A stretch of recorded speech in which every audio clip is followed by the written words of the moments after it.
দেখেন আপু, আমার হাজবেন্ডও না আমাকে রেখে অন্য মেয়ের সাথে এরকম অ্যাফেয়ার করে, আপনিও করেন। তখন আমার না কেমন অদ্ভুত লাগলো যে কি বলে মেয়েটা, ভয় লাগতেছে বিয়ে জিনিস ওরকম হলে আমি আব্বুকে ছাড়া করবো না, কারণ আমার আব্বু আমাকে অনেক আদর করে বলে। প্রথমে আপনি আপনার নামটা একটু বলবেন? আমার নাম নিশি। নিশি। নিশি, আপনি কোথা থেকে এসেছেন? আমি মগবাজার থেকে। ওকে, আপনি তো নিশ্চয়ই জানেন যে আমাদের কিছু বেসিক নিয়ম রয়েছে, সেই বেসিক নিয়মগুলো যদি আপনি একটু ফলো করতেন, যেমন আপনার বয়স, আপনি পড়াশোনা করছেন কিনা? আমার বয়স হচ্ছে 24, আর আমি আবার ইস্ট ওয়েস্টে পড়তেছি। আপনি ইস্ট ওয়েস্ট ইউনিভার্সিটিতে পড়ছেন, নিশি, এবং ও থাকে হচ্ছে মগবাজারে, রাইট? হ্যাঁ। ওকে, প্রিয় শ্রোতা, আমরা যে বন্ধুটিকে পেয়েছি সে একটি প্রাইভেট বিশ্ববিদ্যালয়ে পড়াশোনা করছে, বয়স 24, ওর নাম হচ্ছে নিশি এবং ও মগবাজারে থাকে।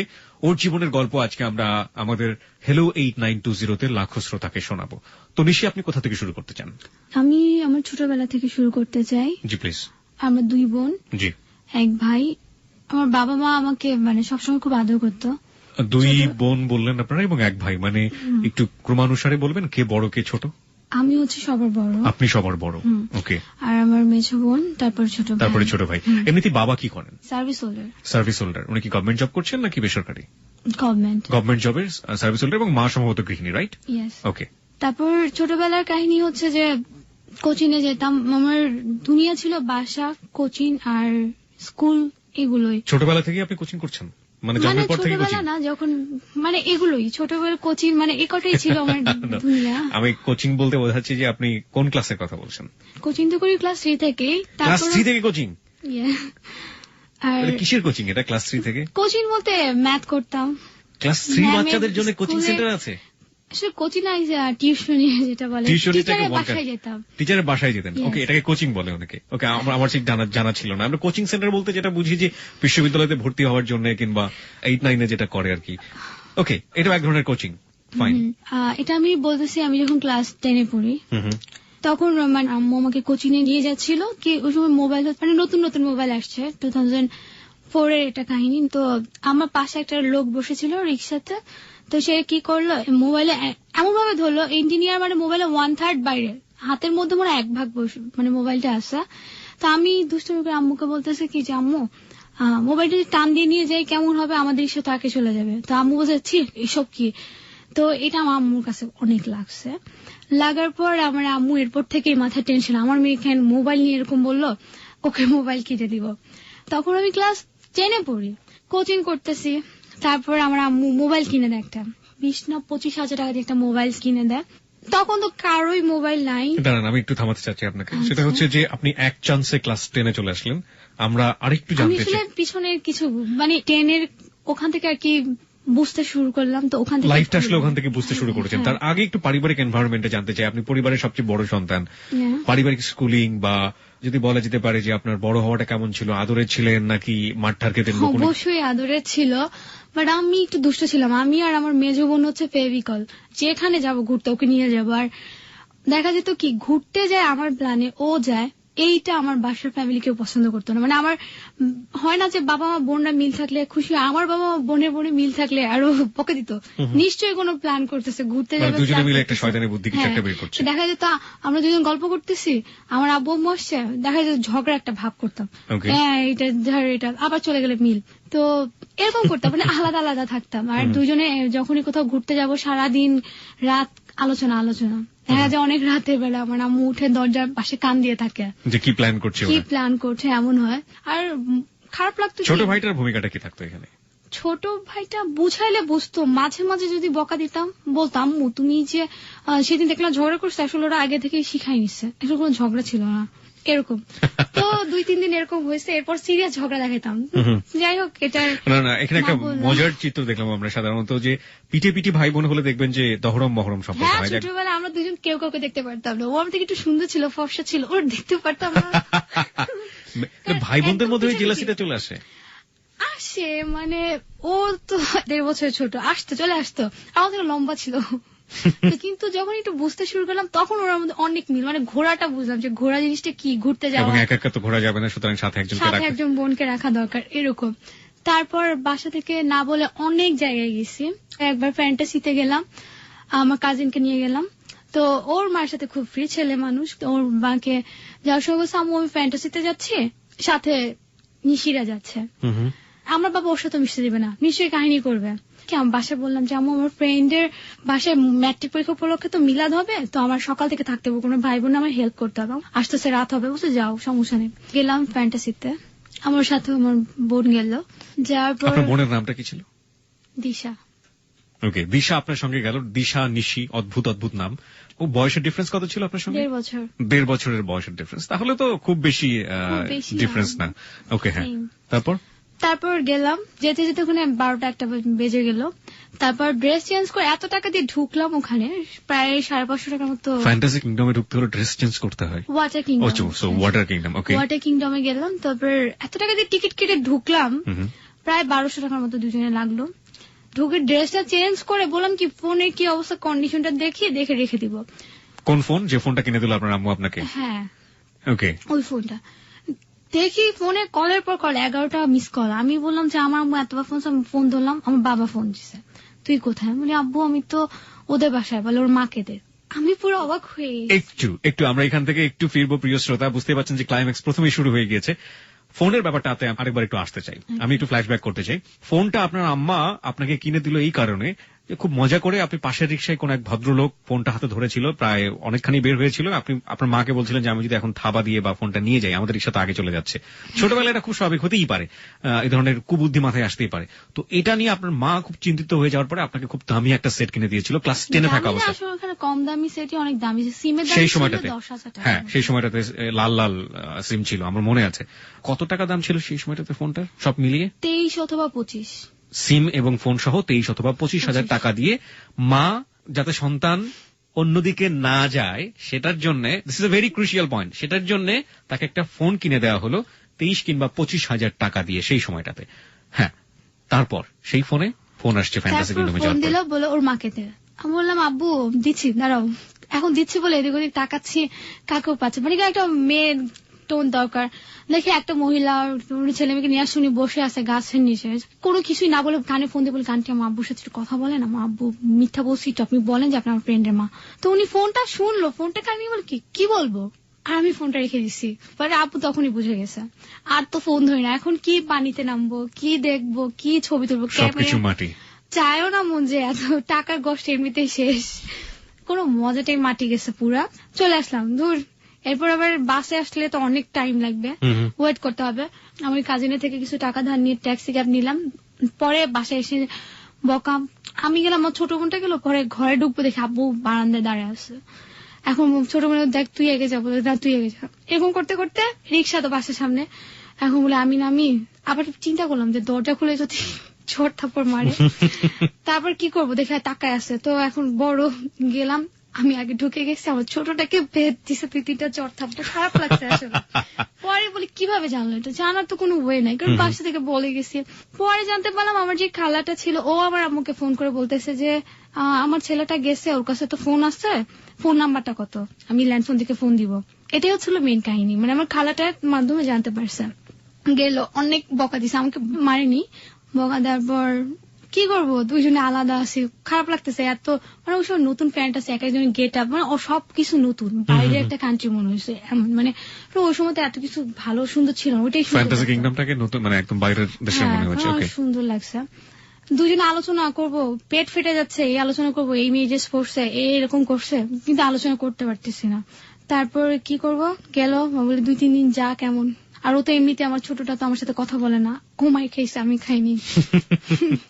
কিন্তু আবার যেমন ঠিক হয়ে গেল, আবার এরকম করে। তারপর পরীক্ষার আগে টেস্ট পরীক্ষা চলতেছে, আবার প্ল্যান করলাম যে ফ্যান্টাসি দেবো, এবার তো মজা করতে পারি, এবার করা প্ল্যান করবো যে কেউ ধরতে না পারে। ও কি বললো, ও তো তখন ক্লাস 8-এ পড়ে, তো ও বললো যে আমি আমার স্কুলের পিকনিক, আমি স্কুলের পিকনিকে যাব। তো বললো ঠিক আছে যাও। আর আমি বললাম যে আচ্ছা, আমার একটা ফ্রেন্ডকে আমার আম্মু খুব মানতো, ভিতরে একটু আদব কায়দা ছিল, তোকে খুব মানতো। তো আমি ওর বাসার কথা বলে আমি বললাম আম্মু আমি ওর বাসায় যাব, তো একটা গাড়ি ভাড়া করলো, আমার কাজিনই গাড়ি ভাড়া করলো, ওরাও ফ্রেন্ডরা মিলে যাবে। তো এইটাই বললাম যে আম্মু আমার ফ্রেন্ডটা গাড়ি পাঠাচ্ছে, আমাকে থাকতে হবে ওদের বাসায়, সকাল থেকে বিকেল পর্যন্ত থাকবো। তাই বিকেল বললাম, কারণ আর রাত বলে বুঝে যাবে ফ্যান্টাসি, এর আগে একবার হয়েছে এই কাহিনী। তো আবার 2 বোন ব্যাগের ভিতর ড্রেস নিয়ে গেলাম, ফ্যান্টাসিতে গেছি। এবারও ধরা খেলাম, এবার ধরা খাইছি একটু পরে খাইলাম, যেমন বিকেলের দিকে আমার বাবা জানতে পারলো যে আমি ফ্যান্টাসিতে গেছি। কারণ হচ্ছে আমরা সব কাজিনরা মিলে যাচ্ছিলাম, আমার কাজিনদের ফ্রেন্ডরা ছিল। তো আমরা একটা প্যাকেজে যাচ্ছিলাম, যে এই প্যাকেজে গেলে একটু কমে যাওয়া যায়, সবার এটা আছে। তো এই প্যাকেজে আমি কথা বলছিলাম অফিসে গিয়ে, তো প্যাকেজে যে কাগজগুলো ছিল না, কাগজগুলো আমি বাসায় রাখছি। আমি বলছি এগুলো বুঝবে না, কেউ দেখবে না, কিন্তু আমার আব্বু আম্মু দেখে বুঝে গেছে। বলে আজকে যেহেতু দুজনই না, আজকে তাহলে আগের মতোই হচ্ছে। এরপর আবার চলে আসলাম, এবার ফোন টোন কিছু দেয় না, চলে আসলাম আবার দুজনকে সে আগের মতোই। এবার আমাকেও একটা চড় মারছে, যাই হোক চড় পারলো, গায়ে লাগলো না, আমার হাসি আসতেছিল যে দ্বিতীয়বারের মতো ধরা খেলাম, লজ্জা লাগতেছিল, কারণ এর আগে অনেক বকাবকি করছিল। আমার আম্মু বলে লজ্জা থাকলে জীবনও যাইতে না তোরা দুইটা। পরে এটাও গেল কয়েকদিন পর। এরপর আমার ম্যাট্রিক পরীক্ষা শেষ হলো, একটা ঈদ আসলো। ঈদের পরের দিন আমার কাজিনকে ফোন করলাম, কি করতেছো? বলে আমরা কালকে মানে দ্বিতীয় দিন ফ্যান্টাসিতে যাব, রেডি হচ্ছে সবাই। তো আমার আর লোভ সামলাইতে পারলাম, আমিও যাবো, নিয়ে যাও। তো বলে দেখ তোমার জন্য আমি বারবার বকা খাই, আমি তোমাকে নিতে পারবো। আমি দেখ ভাই আমি টাকা দিব, তুই আমাকে নিয়ে যা। তারপর কি করলো, তৃতীয়বার মতো আবার গেলাম। এরপর মানে ধরা খাইছি কি বুঝে গেছে, আমার জুতায় কাদা লাগানো ছিল, তারপর ব্যাগে ওই যে ভেজা কাপড়গুলো ছিল, ফ্যান্টাসি কিংডমে অনেক ওজন ছিল। মানে এরপর বাসা থেকে আসার পর আব্বু আমার ভাইটা করছে ওদের ব্যাগ চেক করো, ব্যাগ চেক করে দেখে জিন্সের প্যান্ট টপস এগুলো মানে ভেজা ভেজা ওজন হয়ে আসে। পরে আব্বু যা এবার তোদেরকে আর মারবো না, তোদের লজ্জা সরম নাই, যা যে যা ইচ্ছা কর। তো এগুলো ছিল ছোটবেলার 2004-05 এর কিছু মজার কাহিনী। মোবাইল যেটা কিনে দিল, ভালো লাগে না, মোবাইল নিয়ে বসে আছি রাতের বেলা, কোনো খালি গেম খেলতাম। তো আমাদের ল্যান্ডফোনও ছিল। এর মাঝখানে আমি পিকনিকে গেলাম ম্যাট্রিক পরীক্ষা দিয়ে, তো ওখানে নেটওয়ার্ক ছিল না, নতুন ফোন, নেটওয়ার্ক খুব কম ছিল, গাজীপুরে যাচ্ছিলাম। তো আমার আম্মু বাইরে থেকে মানে ফোন ফ্যাক্সের দোকান থেকে আমাকে অনেক ট্রাই করতে পারিনি, অনেক টেনশন করতেছিল যে হাতে একটা মোবাইল বাইরে গেছে কি না কি হয়, আবার অ্যাক্সিডেন্ট হতো অনেক। কি করলো আমার ওই ফোন ফ্যাক্সের দোকানের লোকটাকে বললো কি আচ্ছা এই নাম্বারটা ট্রাই করবেন, যদি হয় তাহলে বলবেন এই আমার বাসার নাম্বার একটা ফোন দিতে, আপনি এই নাম্বারটা দিয়ে গেল। তো ওখানে অনেক ছেলেরাই ছিল, আম্মু আর খেয়াল করেনি। পর থেকে আমার বাসার ল্যান্ডফোন অনেক রং নাম্বার আসতো, আসলে কথা বলতাম না, যে রং নাম্বার রেখে দিতাম। এরকম করতে করতে একটা ছেলে প্রায় ফোন করতো, কি ব্যাপার বলি, জিজ্ঞেস করি, বলে হ্যাঁ রং নাম্বার হয়েছে আপু, একটু কথা বলেন, মন খারাপ, এটা আজকে বৃষ্টি হয়েছে আপু, মন খারাপ, কথা বলেন। এরকম বলতে বলতে কথা বলতাম। পরে আমি বললাম ভাই একটা কাজ করেন, আপনি আমার ফোনে ফোন দেন, মোবাইল ফোনে ফোন দেন। Let's begin the story. Nishi, তারপর আপনি কি যেচেই তাকে ফোন নাম্বারটা দিয়ে দিলেন, নাকি আপনারও কিছুটা দুর্বলতা তৈরি হয়েছিল? আসলে সত্যি বলতে আমি দিয়েছিলাম নাম্বারটা, কারণ আমার ল্যান্ডফোন নাম্বারটা আমার আম্মুর রুমে ছিল, তো কথা বলতে প্রবলেম হতো। তার মানে আপনি নিজেও চাইতেন তার সাথে আপনি কথা বলতে? ভালো লাগতো আর কি, বাসায় থাকতাম। কি বলতো আপনার সঙ্গে? কেমন আছো, মানে আননোন টাইপের কথা, মানে ওরকম আমি কেমন আছি এরকমও না, কি বলতো মনে নাই। তারপরও মানে ওরকম কোন, কিন্তু এক ধরনের ভালো লাগা তৈরি হয়েছিল, রাইট? ভালো লাগে, হ্যাঁ। যেমন আমি কোশ্চেন করতাম আপনি কেন ফোন দিচ্ছেন, আপনি এরকম করেন, মানে এরকম একটা ভাবের মধ্যে নাম্বারটা দিয়ে দিলাম। যাই হোক, তারপর তখন সিম ছাড়লো লটারি, তো আমার বাসায় 3টা পাইলাম, আমি পেলাম, আমার নামে ছাড়লো, আমার চাচা নামে ছাড়লো, আমার বাবা একটা পেলো। তো 3টা সিমের মধ্যে একটা সিম আমি ওইটা ইউজ করলাম। আমরা আসলে দুজন এক এরিয়াতেই থাকতাম, তো ওই ছেলেরও একটা সিম ছিল, ও পাইছে। যাই হোক ছিল 65 পয়সা, রাতের বেলা সারা রাত কথা বলতাম, কি বলতাম মনে নাই, তবে কথার মতো কথা বলতাম না, এই হ্যাঁ আলতু ফালতু, তো এরকম কথা বলতে বলতে তবু বোর হয়ে যেত। তখন আপনি কোন ক্লাসে পড়েন? ক্লাস 10? ম্যাট্রিক পরীক্ষা দিলাম। ম্যাট্রিক পরীক্ষা দিয়ে ফেলার পরের সময়টা?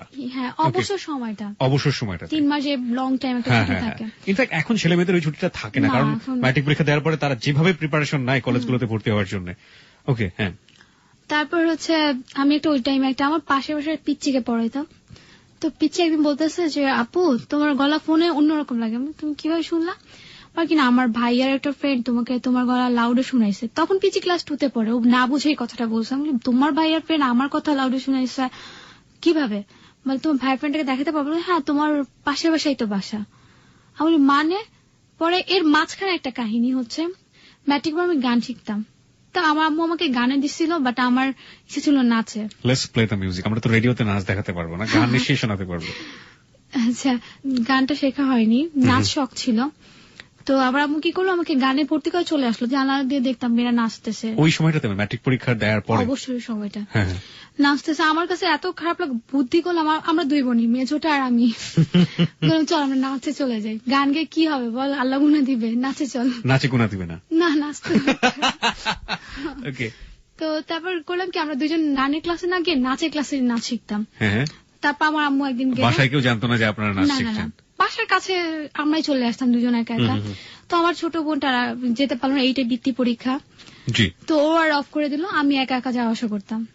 তো আমি একদিন আসতেছিলাম, এ থেকে মাগরিবে আজান দিচ্ছে, মানে আমি যাচ্ছিলাম, একটা ছেলে আমার পাশ দিয়ে যাচ্ছিল, মোটা করে লুঙ্গি পরা, ডোলা ডালা গেঞ্জি পরা, আমি ওর দিকে ড্যামকের ভাবে তাকে সাল্লাই, ছেলের কত কষ্ট, চেহারা দেখতে সুন্দর না, ওদের একটা ভালো সুন্দর মেয়েকে পছন্দ করে জীবনে বলতেও পারবে না, কারণ মেয়ে তো একটা থাপ্পড় মারবে ওকে, এরকম বলবে আল্লাহ জানে কে বিয়ে করে। তখন মাগরিবে আজান দিচ্ছিল, আমার মন আবার আমাকেই বলতেছে দেখ তোর কপালে পড়ে, এটা কি আমার কপালে পড়বে, আমার বাবা জীবনে এরকম মোটা ছেলেকে বিয়ে দেবে না, আবার আমি তো প্রেম করে জীবনে বিয়ে করবো না, এই ছেলেকে প্রেম করা অসম্ভব। এই সময় ক্লাস 10 এই মেন্টালিটিটা আমার মনে হয় ছেলে মেয়ে নির্বিশেষেই থাকে, অনেক বড় একটা স্বপ্ন থাকে বুকের মধ্যে, অনেক বড় কিছু হাম্বড়া একটা ভাব, হ্যাঁ খুব ন্যাচারাল, এটাকে আসলে অন্যভাবে দেখার কোনো সুযোগ নেই। হ্যাঁ তারপর তো ওই যে ওইটা দেখলে কষ্ট লাগতো, মোটা ছেলে দেখতে সুন্দর না। কোথায় থাকতো? সবসময় ওখানে থাকতো? ওইখানে আমি ওরা একই এরিয়াতে থাকি, দেখলে দেখা হইতো, নামাজ যেত, মাগরিবের সময় বাসায় যাচ্ছিলাম, নামাজে যাচ্ছিল এরকম। তারপর আমাদের বাসার পাশে ছাদে উঠতো, কবুতর পালতো, তো দেখতাম। কবুতর পালতো? হ্যাঁ, খালি উঠে হাতে তালি দিত, হাতে তালি বুঝতাম ওইটা ছাদে উঠছেন। তো দেখলাম আমি ফোনে কথা বলার সময় বেশি একটু হাতে তালি দেয়, দেখা আরই করতাম না, বাট এই তো। তারপর আমি আমার স্টুডেন্টকে বললাম, দেখো তুমি আমাকে দেখাইতে পারবা, বলে কি তুমি একটা কাজ করো আপু, তোমার ল্যান্ড ফোনে ফোন দিব, তখন তুমি তোমার জানলা দিয়ে তাকাও, ল্যান্ড ফোনে ফোন দিবে। ওই সময় কিন্তু অনেক কথা বলা হয়ে গেছে, 2-2.5 মাস, লং টাইম, রাত ভর্তি কথা। বিকেল বেলা হাতে তালি দিতেছে, দেখতেছি, নামাজ পড়লাম, তারপর আমি স্টুডেন্টে ফোন দিলাম, আপু ভাইয়া তো ছাদে। কোন দিকে ছাদটা বলতে পারবো কি? এই দিকে ছাদে। তাকায় আমি বিশ্বাস করতে পারি না, না এই ছেলে তো কথাই বুঝে না, এই ছেলে না, অসম্ভব। আর কি হ্যাঁ এটাই তো সে, ওই কবুতর। হ্যাঁ সেই মোটা ছেলেটা, সেই কবুতরই এটা, যাকে দেখে আপনার মোটেও পছন্দ হতো না এবং চিন্তা করার ধারণার বাইরে ছিল, সেই ছেলের সাথে আপনি ফোনে এতদিন যাবত কথা বলছেন এবং রাতের পর রাত। মাশাআল্লাহ, দিস ইজ কল্ড ড্রামা। এই জন্যই বলে থাকি লাইফটা আসলে না, মানে জীবন নাটকের চেয়েও অনেক অনেক বেশি নাটকীয়। ওর সাথে আপনার বয়সের ডিফারেন্স কত ছিল? 5-6 বছর। খুব বেশি ডিফারেন্স না। কেন, যখন আপনারা ফোনে কথা বলতেন তখন আপনারা জানতে চাননি কোথায় থাকেন বা কি করেন বা কোথায় থাকো, তুমি কোথায় থাকো? আসলে সবসময় তো ঝাড়িয়ে পড়তাম, আপনি আমাকে কেন ফোন দেন, মানে ফোন দিলে ঠিকই কথা বলতাম, অনেক লং টাইম হইতো, কিন্তু কখনো পার্সোনাল ভাবে জিজ্ঞেস করিনি, নামটাই শুধু বলছিল, তুচ্ছতাচ্ছিলের মধ্যে রাখতেন। হ্যাঁ, আরাফাত নামটা তখন বলছিল যে আরাফাত। তারপর না আমি শিওর যেমন বললাম, কারণ একই আজান শুনতে পাবো, আমি এসা পর্যন্ত ওয়েট করলাম, সময় আর কাটে না, মাগরিব শেষ এসা ওয়েট করলাম যে আজানের সময় ফোন করবো, ওই আজান শুনতে পাবো। সে কি চালাক, আজানের সময় ফোন ধরেনি। তারপর আবার শুক্রবার দিন, যেমন জুম্মার, এটা মসজিদ পাশে, ফোন দিছি, দেখি জুম্মার সেম কথা, তো আমি ফোন করে রেখে দিলাম। তারপরও মন মানতে চাইতেছে না, যে মানে শিওর হওয়ার জন্য, মানে জুম্মার শেষ মানে আপনার পাশের মসজিদের যে কথাটা আপনি শুনতে পাচ্ছেন এখান থেকে, ওর ফোনে ঠিক সেই কথাটাই আসছে, তাই তো? ওকে, হ্যাঁ। তারপরও মন মানতেছে না, আল্লাহ যদি মিথ্যা হয়। ওদিন রাতে কথা বললাম, অতটা মন ভালো ছিল না, বলো আচ্ছা দেখা করি আমরা, বলো কি আচ্ছা ঠিক আছে কালকে দেখা করবো। তাহলে দূরেই ছিল না, কখনই না। কালকে 12টা হয়েছে, ডাক দিলাম, বল কি আসলে কি আমার বাবা অসুস্থ হয়ে গেছিল, তো এই জন্য এরকম। সে 2-3 দিন এক কাহিনী, বুঝলাম যে এটাই সেই ছেলে। তারপর আমি ওই বাসের উপর দিয়ে যেতাম, ওখানে যাওয়া লাগতো মাঝে মাঝে, উপর দিয়ে পানি ফেলাইতো, তো আর কথা বলা বন্ধ করে দিলাম। বন্ধ করে দেওয়ার পর দেখলাম কি খুব দেবদাসের মতো ছাদে উঠে বসে থাকে। প্রথম খুব খারাপ লাগতো, মানে আসলে মানাইতে পারতাম না, হয়ে গেছে স্টেপ বাই স্টেপ, বাট নিজেকে মানাইতে পারতাম না। কতদিন যাবত এভাবে কথা বলেছেন আপনারা? 2-2.5 মাস। 2-2.5 মাস আপনারা টানা দুজনের সাথে কথা বলেছেন, সেটা ভালো হোক আর মন্দ হোক। হঠাৎ করে বন্ধ করে দিয়েছেন কোনো কিছু জানার পরে, এবং খুব স্বাভাবিকভাবে নিজের কাছে খারাপ লাগছে। ছেলেটা কিন্তু জানে না যে কার সাথে কথা বলছে, কিন্তু আপনি জেনে গেছেন, এবং আপনি ওর ভিতরে ন্যাচারালি কিছু চেঞ্জ দেখতে পেলেন। ছাদে উঠে এসে বসে আছে, মন খারাপ করে বসে আছে, এবং আপনার ভিতরে একটা রিয়েলাইজেশন হচ্ছিল তখন। হ্যাঁ, সেটা কি ছিল? তারপর আমি একদিন ফোন দিলাম, ফোন দিয়ে সরাসরি জিজ্ঞেস করলাম, অ্যাক্টিংটা না করলেও পারতা। তারপর বলো কিসে অ্যাক্টিং? বললাম যে তুমি যে আমার সাথে এরকম কথা বললা, তুমি আমার এত কাছের একটা মানুষ, তুমি আমাকে পরিচয় দিলা না, আমার সাথে এমন করলা, কাজটা ঠিক হয়নি। তারপর দেখলাম সে খুব চুপচাপ ছিল, মানে ওর মধ্যে একটা রিয়েলাইজেশন আসছে যে কাজটা ঠিক করেনি। আপনার বাসা থেকে ওর বাসার দূরত্ব কতখানি ছিল বলেন তো? একটা বিল্ডিং। ওকে, একদম পাশাপাশি তাহলে বলা যায়। হ্যাঁ। আচ্ছা আচ্ছা। এরকম আবার কথা বলা শুরু করলাম, কথা বলতেছি, এরপর রেজাল্ট দিল, খুব উৎসাহ দিল, ভালো রেজাল্ট করলাম, কলেজ ভর্তির জন্য অনেক ইনফরমেশন দিল। তো আস্তে আস্তে একটা মায়া চলে আসলো। আচ্ছা। পরে একটা সময় বুঝতে পারলাম যে না, ওর প্রতি সত্যি সত্যি একটা falling in love with his. You are falling in love with him. Sorry. Okay, sorry হওয়ার কি আছে? This is the reality. আমরা বলছি না যে আপনি ভুল করেছেন না শুদ্ধ করেছেন, আপনি যার রিয়েলিটি হচ্ছে তাই বলবেন। ওই ছেলেটাকে কি আপনি বুঝতে দিতেন যে লাভটা আসলে কার ভিতর থেকে? বুঝে না, যেমন ও তো এক স্টেপ আগে, আমি এক স্টেপ, মানে একসাথে কেউ না, যেমন ও এক ধাপ বলে আমি পরের ধাপটা বলি, এমন। আচ্ছা আচ্ছা। করতে করতে তো হয়ে গেল। তো একটা সময় কথা কন্টিনিউ বলতাম যে আমার সবচেয়ে ভালো লাগতো কি, ওকে আমি মিস কল দিলে কেটে ফোন দিত, আর সেই লং টাইম কল রেটে সারা রাত কথা বলতো।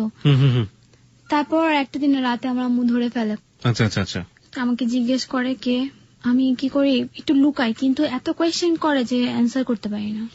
আমি একটু প্রেমের জায়গাটাতে একটু জানতে চাই যে আপনারা কি দুজন দুজনকে ওয়ার্ড দিয়ে দিয়েছেন নাকি বুঝতে পারেন ব্যাপারটা আসলে কি ছিল? প্রেমে পড়া বলতে আপনি কি বলছেন? ওয়ার্ড দিয়ে দিয়েছি বলতে হচ্ছে যখন আমরা বুঝতে পারলাম প্রেম করতেছি, তখন ওয়ার্ড, হ্যাঁ, আই লাভ ইউ টু, এরকমই কিছু একটা। তো আমার আম্মু যখন কথা বলতে দেখলো, তখন আমাকে সারা জিজ্ঞেস করলো কে এই ছেলে, বল। কেন জানি মনে হচ্ছে এই পাশের ছেলেটা, সারা দিন বিলি এই ছাদে সব বসে থাকে, কাজ নাই কর্ম নাই, আর তুইও ইদানিং জানলার পাশে ঘুরঘুর করস। বললাম যে না, স্বীকার করে লাভ নেই, বলে দিলাম। পরে আমার আম্মু কি করলো, আমার অবর্তমানে ওর সাথে একদিন মিট করার পর সে আমার আম্মুকে অনেক বুঝাইলো, কান্নাকাটি করলো, ওকে ছাড়া বাঁচবো না। তারপরে এরকম কি কি বুঝাইছে, অনেক কান্নাকাটি করছে। আমার আম্মু আবার একটু সফট মাইন্ডের, খুব খারাপ লাগছে, বল কি না ছিল ভালো। তো একই রেতে থাকি, এর কাছে জিজ্ঞেস করতো মা বাবা কেমন, ফ্যামিলি কেমন, সবাই ভালোই বলতো, ভালো ভালো এরকম করতে করতে আমার আম্মু একটা সময় কথা বলে কিছু বলতো না, কিন্তু 2 দিন পর আবার বকা দিত, সারাক্ষণ কথা বলা, ফোন রাখ, ফোন দিয়ে দে, জমা দিয়ে দে আমার কাছে, হ্যান ত্যান এরকম বলতো। তো এরকম একটা সময় বিয়ের প্রপোজ আসে, ছেলেটা একটু ভালো জব করতো, তো আমার আম্মু রাজি হয়ে গেছে। এখন আমার আম্মু ছেলেটাকেও টানতেছে, ওকেও টানতেছে, সিদ্ধান্ত নিতে পারছে না। আরাফাতকেও বলতেছে যে দেখো ওর কিন্তু বিয়ে হয়ে যাচ্ছে, আবার ওই ছেলেকেও বলছে হ্যাঁ তুমি তাড়াতাড়ি বিয়ে করে ফেলো, কলেজে ভর্তি হবে। ভেরি ভেরি কনফিউজিং সিচুয়েশন রয়েছে আপনার। সে ডিসিশন নিতে পারতেছিল না, যেহেতু আরাফাতের সাথে সে কথা বলছে। আমিও মাঝখানে পড়ে গেছিলাম যে প্রেম করে তো জীবনে বিয়ে করব না, আর এই ছেলের সাথে প্রেম করতেছে, মায়া লাগতেছে খুব, কিন্তু লাইফে ফিউচার জানি না। আমার আব্বু এই জিনিস নিয়ে অনেকবার বাসায় বকা খাইছি, আব্বু জানলো। আব্বু কিভাবে জানলো? আমার আম্মুই হাসতে হাসতে বলছে পাশে ছেলেটাকে ডিস্টার্ব করে, কথা বলে, আমি অনেক চেষ্টা করছি, মানাইতে পারি না, এরকম একটু হিন্টস দিল আম্মু আব্বুকে। আব্বু খালি বাজে কমেন্টস করতো যে এই ছেলেকে মানুষের চোখেরও তো একটা চয়ে যাচ্ছে, এরকম খালি বকতো। সরকারি কোয়ার্টারে থাকতেন আপনারা, রাইট? শব্দ করে বলেন, আপনি মাথা নাড়াচ্ছেন, সেটা তো আমাদের লিসনাররা বুঝতে পারবে না। হ্যাঁ, ওরা সরকারি কোয়ার্টারে থাকতো। হ্যাঁ, তারপর দেখা যেত কি, আমাকে আসলে আমি এমন ছিলাম, আমার আব্বু না করলে আমি সেদিকে যেতাম না। দেখা যেত ছেলেটা এমন কিছু কাহিনী করতো, আমার আম্মুর খারাপ লাগতো। আমার আম্মু বলতে একটু কথা বলে নাও। এরকম মা তো মানে লাখে একটা হয় কিনা সন্দেহ আছে। ওকে, মানে কথা বললাম ছেলেটা খারাপ হয়ে যাচ্ছে, বুঝাও। খারাপ হয়ে যাচ্ছে মানে কি করতো? এই কাহিনী, ছাদে উঠতো, কেমন জানি চেহারা একটা চেঞ্জ হয়ে গেছে, সারা রাত ছাদে। দেখা যেত কথা বলতাম না, ব্রেক থাকতো, আবার এই কথা বলে আবার শুরু হইতো। পরে ও কি করলো, আমাকে একটা লুকায় ফোন দিল, ওই ফোনে সারা রাত কথা বলতাম। আর আম্মু যদি বলতো না একটু কথা বলো বা দেখো খারাপ, আবার অন্য কষ্ট পেয়ে আবার কিছু করে নাকি, তো না তার বাদ দাও, এই ছেলের সাথে কি কথা। আপনি না চাইলেও আপনার মা চাইতো মাঝে মাঝে? না, আমি তো ফোনে কথা বলতাম চুরি করে, বাট আম্মুকে বুঝে দিলাম কিছু না, ঠিক হয়ে গেছে। মানে আপনি ঠিক হয়ে গেছেন, আপনি কথাটা বলবেন না ছেলেটার সাথে? আম্মু বলে কি ছেলে নাই ছাদে, ও কথা বলতে চায় না, কাহিনী কি। দরজা লক করতাম, আম্মু বলতো রাতে দরজার লক করে শুতে পারবে। কেন আম্মু, আমার ভয় লাগে। বলে কি না, মোবাইল একটা আছে। বলে কি তোমার কি মনে হয় এই সময় মোবাইল আমাকে কে দিবে? ওই সময় একটু কম হয়ে গেছিল দাম মোবাইলের। তো আমি বলি আমার কাছে তো মোবাইল নেই, তাহলে দরজা লক করে সমস্যা কি। তারপর আম্মু কি করতো, কাজে বেশ হইতো আমার কাছে, ওকে তাল দিল, ওর সামনে তো আমি ফ্রি। একটা পর্যায়ে কাজে মেয়ে বলে দিল যে আমার কাছে একটা মোবাইল আছে, কথা বলেন। তারপর আমার আম্মু এরপর থেকে আমার কাছে শুইতো। দেখা যেত আম্মু যখন অনেক ঘুমাই থাকতো, সারা রাত জেগে থাকতাম, তারপরে পাশে বসে কথা বলতাম। এরকম করতে করতে আম্মু আর ফেড আপ হয়ে গেছে, দূর এটা আটকে কি করবো। তারপর ছেলেকে ডাকলো যে তুমি কি চাও, তো বিয়ে কথা চলতেছে, ওর বাবা চাচ্ছে, আমি চাচ্ছি, ফ্যামিলি চাচ্ছে, তুমি কি চাও? বলছো আমি বিয়ে করবো, আমাকে যদি ওকে না দেন আমি সত্যি সুইসাইড করবো। আমি বলছো তোমার গার্ডিয়ানকে, বলে আপনি যদি বলেন আমি এই সপ্তাহের মধ্যে আমার মা আমার নানুকে নিয়ে আসবো, প্রস্তাব দিব। তখন আমার আম্মু আবার আব্বুকে বললো, দেখো ছেলে তো আজকে বাসায় এসে আমাকে এরকম এরকম বললো, বুঝতেছি না কি করবো, নাকি দিয়ে দিবো। আমার আব্বু তো শোয়া ছিল, রাগ করে আবার উঠে বলে অসম্ভব, মেয়েকে মেরে ফেলবো। তারপর ওইটা আমার রুমে এসে অনেক চিল্লা ছিল, অনেক বকাবকি করলো, অনেক বকছে সেদিন, যে সাহস পায় কিভাবে এরকম ছেলে আসতে। তারপর দিল না। ও ছেলে সম্পর্কে বারবারই একটা নেগেটিভ সিকোয়েন্স আপনাদের ফ্যামিলিতে আমরা পাচ্ছি। আসলে ওই সময়টাতে কি করতো? কিছু না, জাস্ট কবুতর পালতো শুধু। কবুতর তো শখ ছিল আসলে। ওকে, তাহলে কি করতো? ছিল কিসে পড়তো? তিতুমিরে পড়তো। তিতুমিরে অনার্স পড়তো। কোন সাবজেক্টে? অ্যাকাউন্টিং। অ্যাকাউন্টিং এ পড়তো। একটু মোটাকাটা ছিল। ওকে, নাদুস নুদুস আরাফাত। এবং এখানে আরাফাত নামে যারা আছেন প্লিজ মাইন্ড করবেন না, কারণ সব আরাফাতরা নাদুস নুদুস হয় না, আমরা নিশ্চয়ই জানি। ওর বাবাও কি সরকারি চাকরি করতো? যেহেতু সরকারি কলোনিতে আপনারা থাকতেন, ওর বাবাও সরকারি চাকরি করতো। আর আপনি একটু মাথা নাড়িয়ে না, আপনি একটু হুহা করেন, নইলে আমাদের লিসনাররা বুঝতে পারবে না। ওকে, হ্যাঁ, তারপর বাবাকে যখন বললো, বাবা খুব রাগ হয়ে গেল। তখন আম্মু খুব ঠিক করলো যে না আসলে এখানে এখন ঠিক হবে না। তো ওকে বুঝাইলো, দেখো আমার আসলে ফ্যামিলি থেকে ওর বাবা কখনোই মানবে না, তুমি অন্যদিকে যাও। সে কি করলো, ওর একটা ফুপি ছিল, ওর 3 নম্বর ফুপিটা খুব ফ্রি, মানে সে কথা দিয়ে 2 মিনিটের মধ্যে মানুষের ব্রেন ওয়াশ করতে পারে। সে তাকে ফোনে লাগিয়ে দিল আমার আম্মুর কাছে। সে পুরা 1.5 ঘন্টা কথা আমার আম্মুর ব্রেন পুরাই ওয়াশ করে ফেলছে। আমার আম্মু এই ফ্যামিলি ছাড়া কোনো ফ্যামিলি, যেই ছেলে প্রস্তাব আম্মু নিজেই আনলো, আম্মু সেই ছেলেকে বলে, দেখো ওর তো পড়া দরকার, ও পড়বে, তুমি অন্যদিকে দেখো। তারপর এরকম করতে করতে আবার ওই ছেলে নক করলো। ও তো শুনলাম প্রেম করে, ঠিক হবে না, বাচ্চা মানুষ, আপনি ওকে আমার কাছে বিয়ে না দেন, অন্য বিয়ে দেন, কারণ প্রেমের দিকে আপনি সাই দিয়েন না। মানে যে ছেলেটাকে না করে দিল সেই ছেলেটাই আপনার আম্মুকে আবার বুঝাইলো, উপদেশ দিচ্ছে। ওকে, তারপর আমার আম্মু একটু বুঝলো, বোঝার পর আরেকটা প্রপোজ আসলো, মানে আমার আব্বু এবার দিবেই, আর কোনো কথা নেই, এখানে দিবে, যাই হোক। তারপর আমার আম্মু কি করলো, ছেলেটাকে ডাকলো, আমাকেও ডাকলো। তারপর বলতেছে, দেখো তুমি যদি বিয়ে করো এই সপ্তাহের মধ্যে করে ফেলো, না হলে ওর বাবা ওকে হয়তো অন্য কোথাও নিয়ে হয়তো বিয়ে ঠিক দিতে পারে। তারপর কি করলাম, আমরা একটা জায়গায় বিয়ে করলাম, ওরই একটা ফ্রেন্ডের বাসা, বিয়ে করে চলে আসলাম। দাঁড়ান, আপনারা বিয়ে করে ফেলেছেন? হ্যাঁ, আমরা টেরি পেলাম না আপনারা বিয়ে করে ফেললেন। বুঝলাম, আমি একটা ফ্রেন্ডকে বলতেছে, দেখ বিয়ে করবো না, বলতেছে এঙ্গেজমেন্ট হবে, ও বিদেশ চলে যাবে, আসার পর অনুষ্ঠানকে উঠাই নিবে। বললাম ঠিক আছে। আমি আবার আরাফাতকে বলছি, আচ্ছা আরাফাত, এঙ্গেজমেন্ট করলে কি বিয়ে হয় যে একদম তোমার থাকবো? বল কি, না না, এঙ্গেজমেন্ট আন্টি করলো রিলেশন শেষ, আন্টি থাকলো রিলেশন আছে, আন্টি করলো ফেলে দিল রিলেশন। আমাকে ঠিক আছে, তো খোলা আংটি রাখা এটাই তো ব্যাপার, এটা কোনো ব্যাপার না, যখন প্রবলেম হবে খুলে ফেলবো। আসলে কাবিন এসব বুঝতাম না আসলে বিয়ে জিনিসটা। কিন্তু আমার কাছে যে জিনিসটা খুব আশ্চর্য লাগছে যে আপনার মা জেনে শুনে এরকম একটা বেকার ছেলের সাথে, আমরা আসলে পুরো আমরা নেই, বাস্তব আসলে সমাজে এতটা চলা হয়নি, আর ইমোশনালটা কাজ করছে বেশি। আপনার আম্মুর ইমোশনটা অনেক বেশি কাজ করেছে। হ্যাঁ, কোচিং এর কথা বলে তারপর সাথে গেলাম, 6 তলা উঠতেছে, বলছে দেখো আমার ভয় লাগতেছে, বিয়ে জিনিস ওরকম হলে আমি আব্বুকে ছাড়া করবো না, কারণ আমার আব্বু আমাকে অনেক আদর করে। বলে শুনো, রিংটা ফেলে দিবা, রিলেশন শেষ, কেউ জানবে না। এটা কে বললো? আরাফাত বললো। আর আপনার আম্মু? আমার আম্মু ছিল না, আমার আম্মু কোচিং এর টাইম করে দিয়েছে, যাও। আপনার আম্মু জানতো যে আপনার এঙ্গেজমেন্ট হতে যাচ্ছে বা কিছু একটা হতে যাচ্ছে? এটা আপনার আম্মু জানতো? আমাকে বুঝাইছে। আপনার আম্মু জানতো যে আপনার বিয়ে হচ্ছে? আম্মুই তো বলছে, কিছু বলে বিয়ে হোক কাবিন হোক করে রাখো, তুমি যখন বিদেশ থেকে আসবো তখন উঠাই নিও। ও তার আগে ছেলেটা আপনার ফ্যামিলিতে এস্টাবলিশ করেছে যে ও বিদেশ চলে যাচ্ছে।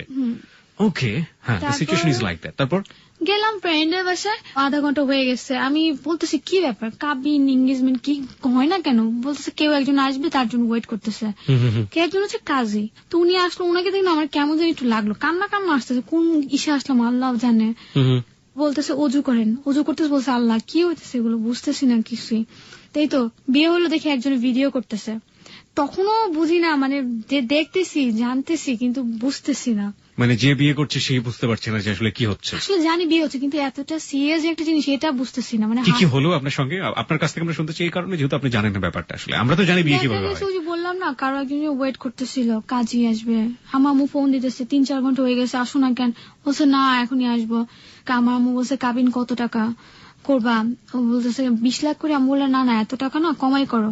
কাবিন করছে 2 লাখ টাকা, ওর ফ্রেন্ডের বুদ্ধিতে। তারপর ভিডিও করলো, কবুল বললাম, কবুল বলি দূর না বলে থাকি, দেখি কি হয়। তো বলছে কবুল পড়া, মাথা ঝুলাইছে, মুখে বললাম বলে কবুল। কিন্তু আমাদের কাছে আশ্চর্য লাগছে যে কলেজে পড়ুয়া একটা মেয়ে কবুল বলে বিয়ে হয়, এটা জানবে না? সে নিশ্চয়ই জানবে। এটা তো জানি বিয়ে হচ্ছে, কিন্তু এটা যে এত বাস্তব, এত সিরিয়াস একটা জিনিস, আমাকে ওই যে বুঝায় আন্টি করলা চলে গেল। আমি তো বিয়ে করে বিদেশ চলে যাবো, আসবো কবে না কবে তখন উঠাই নিব এরকম। ওখানে যাওয়ার পরে সিচুয়েশনটা আসলে ওরকম হয়ে গিয়েছে, কিন্তু তার আগ পর্যন্ত আপনাকে আন্টি বলেছে, কিন্তু ওখানে যাওয়ার পরে আপনার বিয়ে ওই যে বললাম না, কার জন্য ওয়েট করতেছে কাজে কাজে, এগুলো আপনাকে আগে বলেনি না। তারপর এই তো বিয়েটা এভাবে হয়ে গেল। আমি যতদূর বুঝি যে সিচুয়েশনটা আসলে খুব ফ্লেক্সিবল ছিল, সেটা এর পক্ষ থেকেও, মানে আমাদের নিশির পক্ষ থেকেও আরাফাতের জন্য, এবং নিশির অনেক বড় যে গার্জিয়ান মা তার পক্ষ থেকেও। সে চাইলে এটাকে এঙ্গেজমেন্টও করে রাখতে পারতো, চাইলে এটাকে বিয়েও করে রাখতে পারতো। সিচুয়েশনটা খুবই ফ্লেক্সিবল ছিল। যদি বিয়ে করতো তাহলেও বাধা আসতো না ওর মার পক্ষ থেকে, এবং নিশির পক্ষ তো নয়, কারণ নিশি তাকে লাভ করতো। তো সিচুয়েশন ওয়াজ লাইক দ্যাট। তারপর লাভ করতাম, বাট বিয়েটা যে করবো মানে কনফিউজ ছিলেন, কিন্তু জোরাজুরি করলে তো এই বছর বুঝে না, যেহেতু প্রেম করতেছি ওই যে হইলেও ভালো, না হইলেও নাই। কারণ একটু আগে আপনি বলছিলেন যে আরাফাত আপনার মাকে ফোন করে বলছে 20 লাখ টাকা কাবিন রাখবে, তাই তো? ওটা তো ইমোশনাল জায়গা থেকে বলেছে যে যত টাকা নাও নাও, এরকমই তো একটা ব্যাপার, তাই তো? ও বুঝতো না সেটাই। তারপর বুঝে বললো, ফ্রেন্ডটা বলছে, আমি শুনতেছি যে পাশে বলছে এত টাকা কেন, গাধা ফ্রেন্ডের বউ বলছে কাবিন করতে একটু কমাইয়া করতে হয় প্রেম করে বিয়ে করলে। তারপর তো আমাকে বলতে কবুল বলো, কবুল বলে এরকম কবুল বলছে অবশ্য 3 বার না 2 বার বলছে। এই কবুল বলার পর মানে এরপর না কেমন শরীরটাই লাগতেছে কেমন ভার কি করলাম, মানে অনেক বড় একটা অপরাধ করছি। আম্মুর সামনে মুখ দেখাবো কিভাবে, আম্মুর সামনে মুখই দেখাইতে পারতেছি না। দিয়ে আসলো আম্মুর সামনে, কি আল্লাহ বিয়ে করে ফেললাম, ধুর। রিং পরাই দিল একটা, তো বাসায় গেলাম। তখন বাসা তো আমি যখন রিংটা খুলে আমার ড্রেসিং টেবিলে রাখলাম, তখন আমার মেঝোটা দেখেই বুঝে গেছে যে বিয়ে হয়েছে। তারপরে আমার না কেমন জানি চুপচাপ থাকতাম, বিড়ালের মতো এক কর্নারে পড়ে থাকতাম। আপনার মা কাছে আপনি আসার পরে তো আপনি বললেন যে আমার বিয়ে হয়েছে, আমার মাই তো জানতো কাবিন ব্যাপার। আপনি তো জানতেন না? আপনি তো জানতেন বিয়ে হয়েছে জানতাম, মানে এতটা বাস্তব একটা জিনিস, সিরিয়াস একটা ব্যাপার। মা তো আপনাকে তো টাচটা দেয়নি আগে থেকে? মা তো ওখানে সিচুয়েশনে যাওয়ার পরে আপনি বুঝলেন যে হ্যাঁ মা জানে ব্যাপারটা? আসলে জিজ্ঞেসও করা হয়নি, জিজ্ঞেসও পরে করেননি। জিজ্ঞেস করিনি আমাকে। ওকে।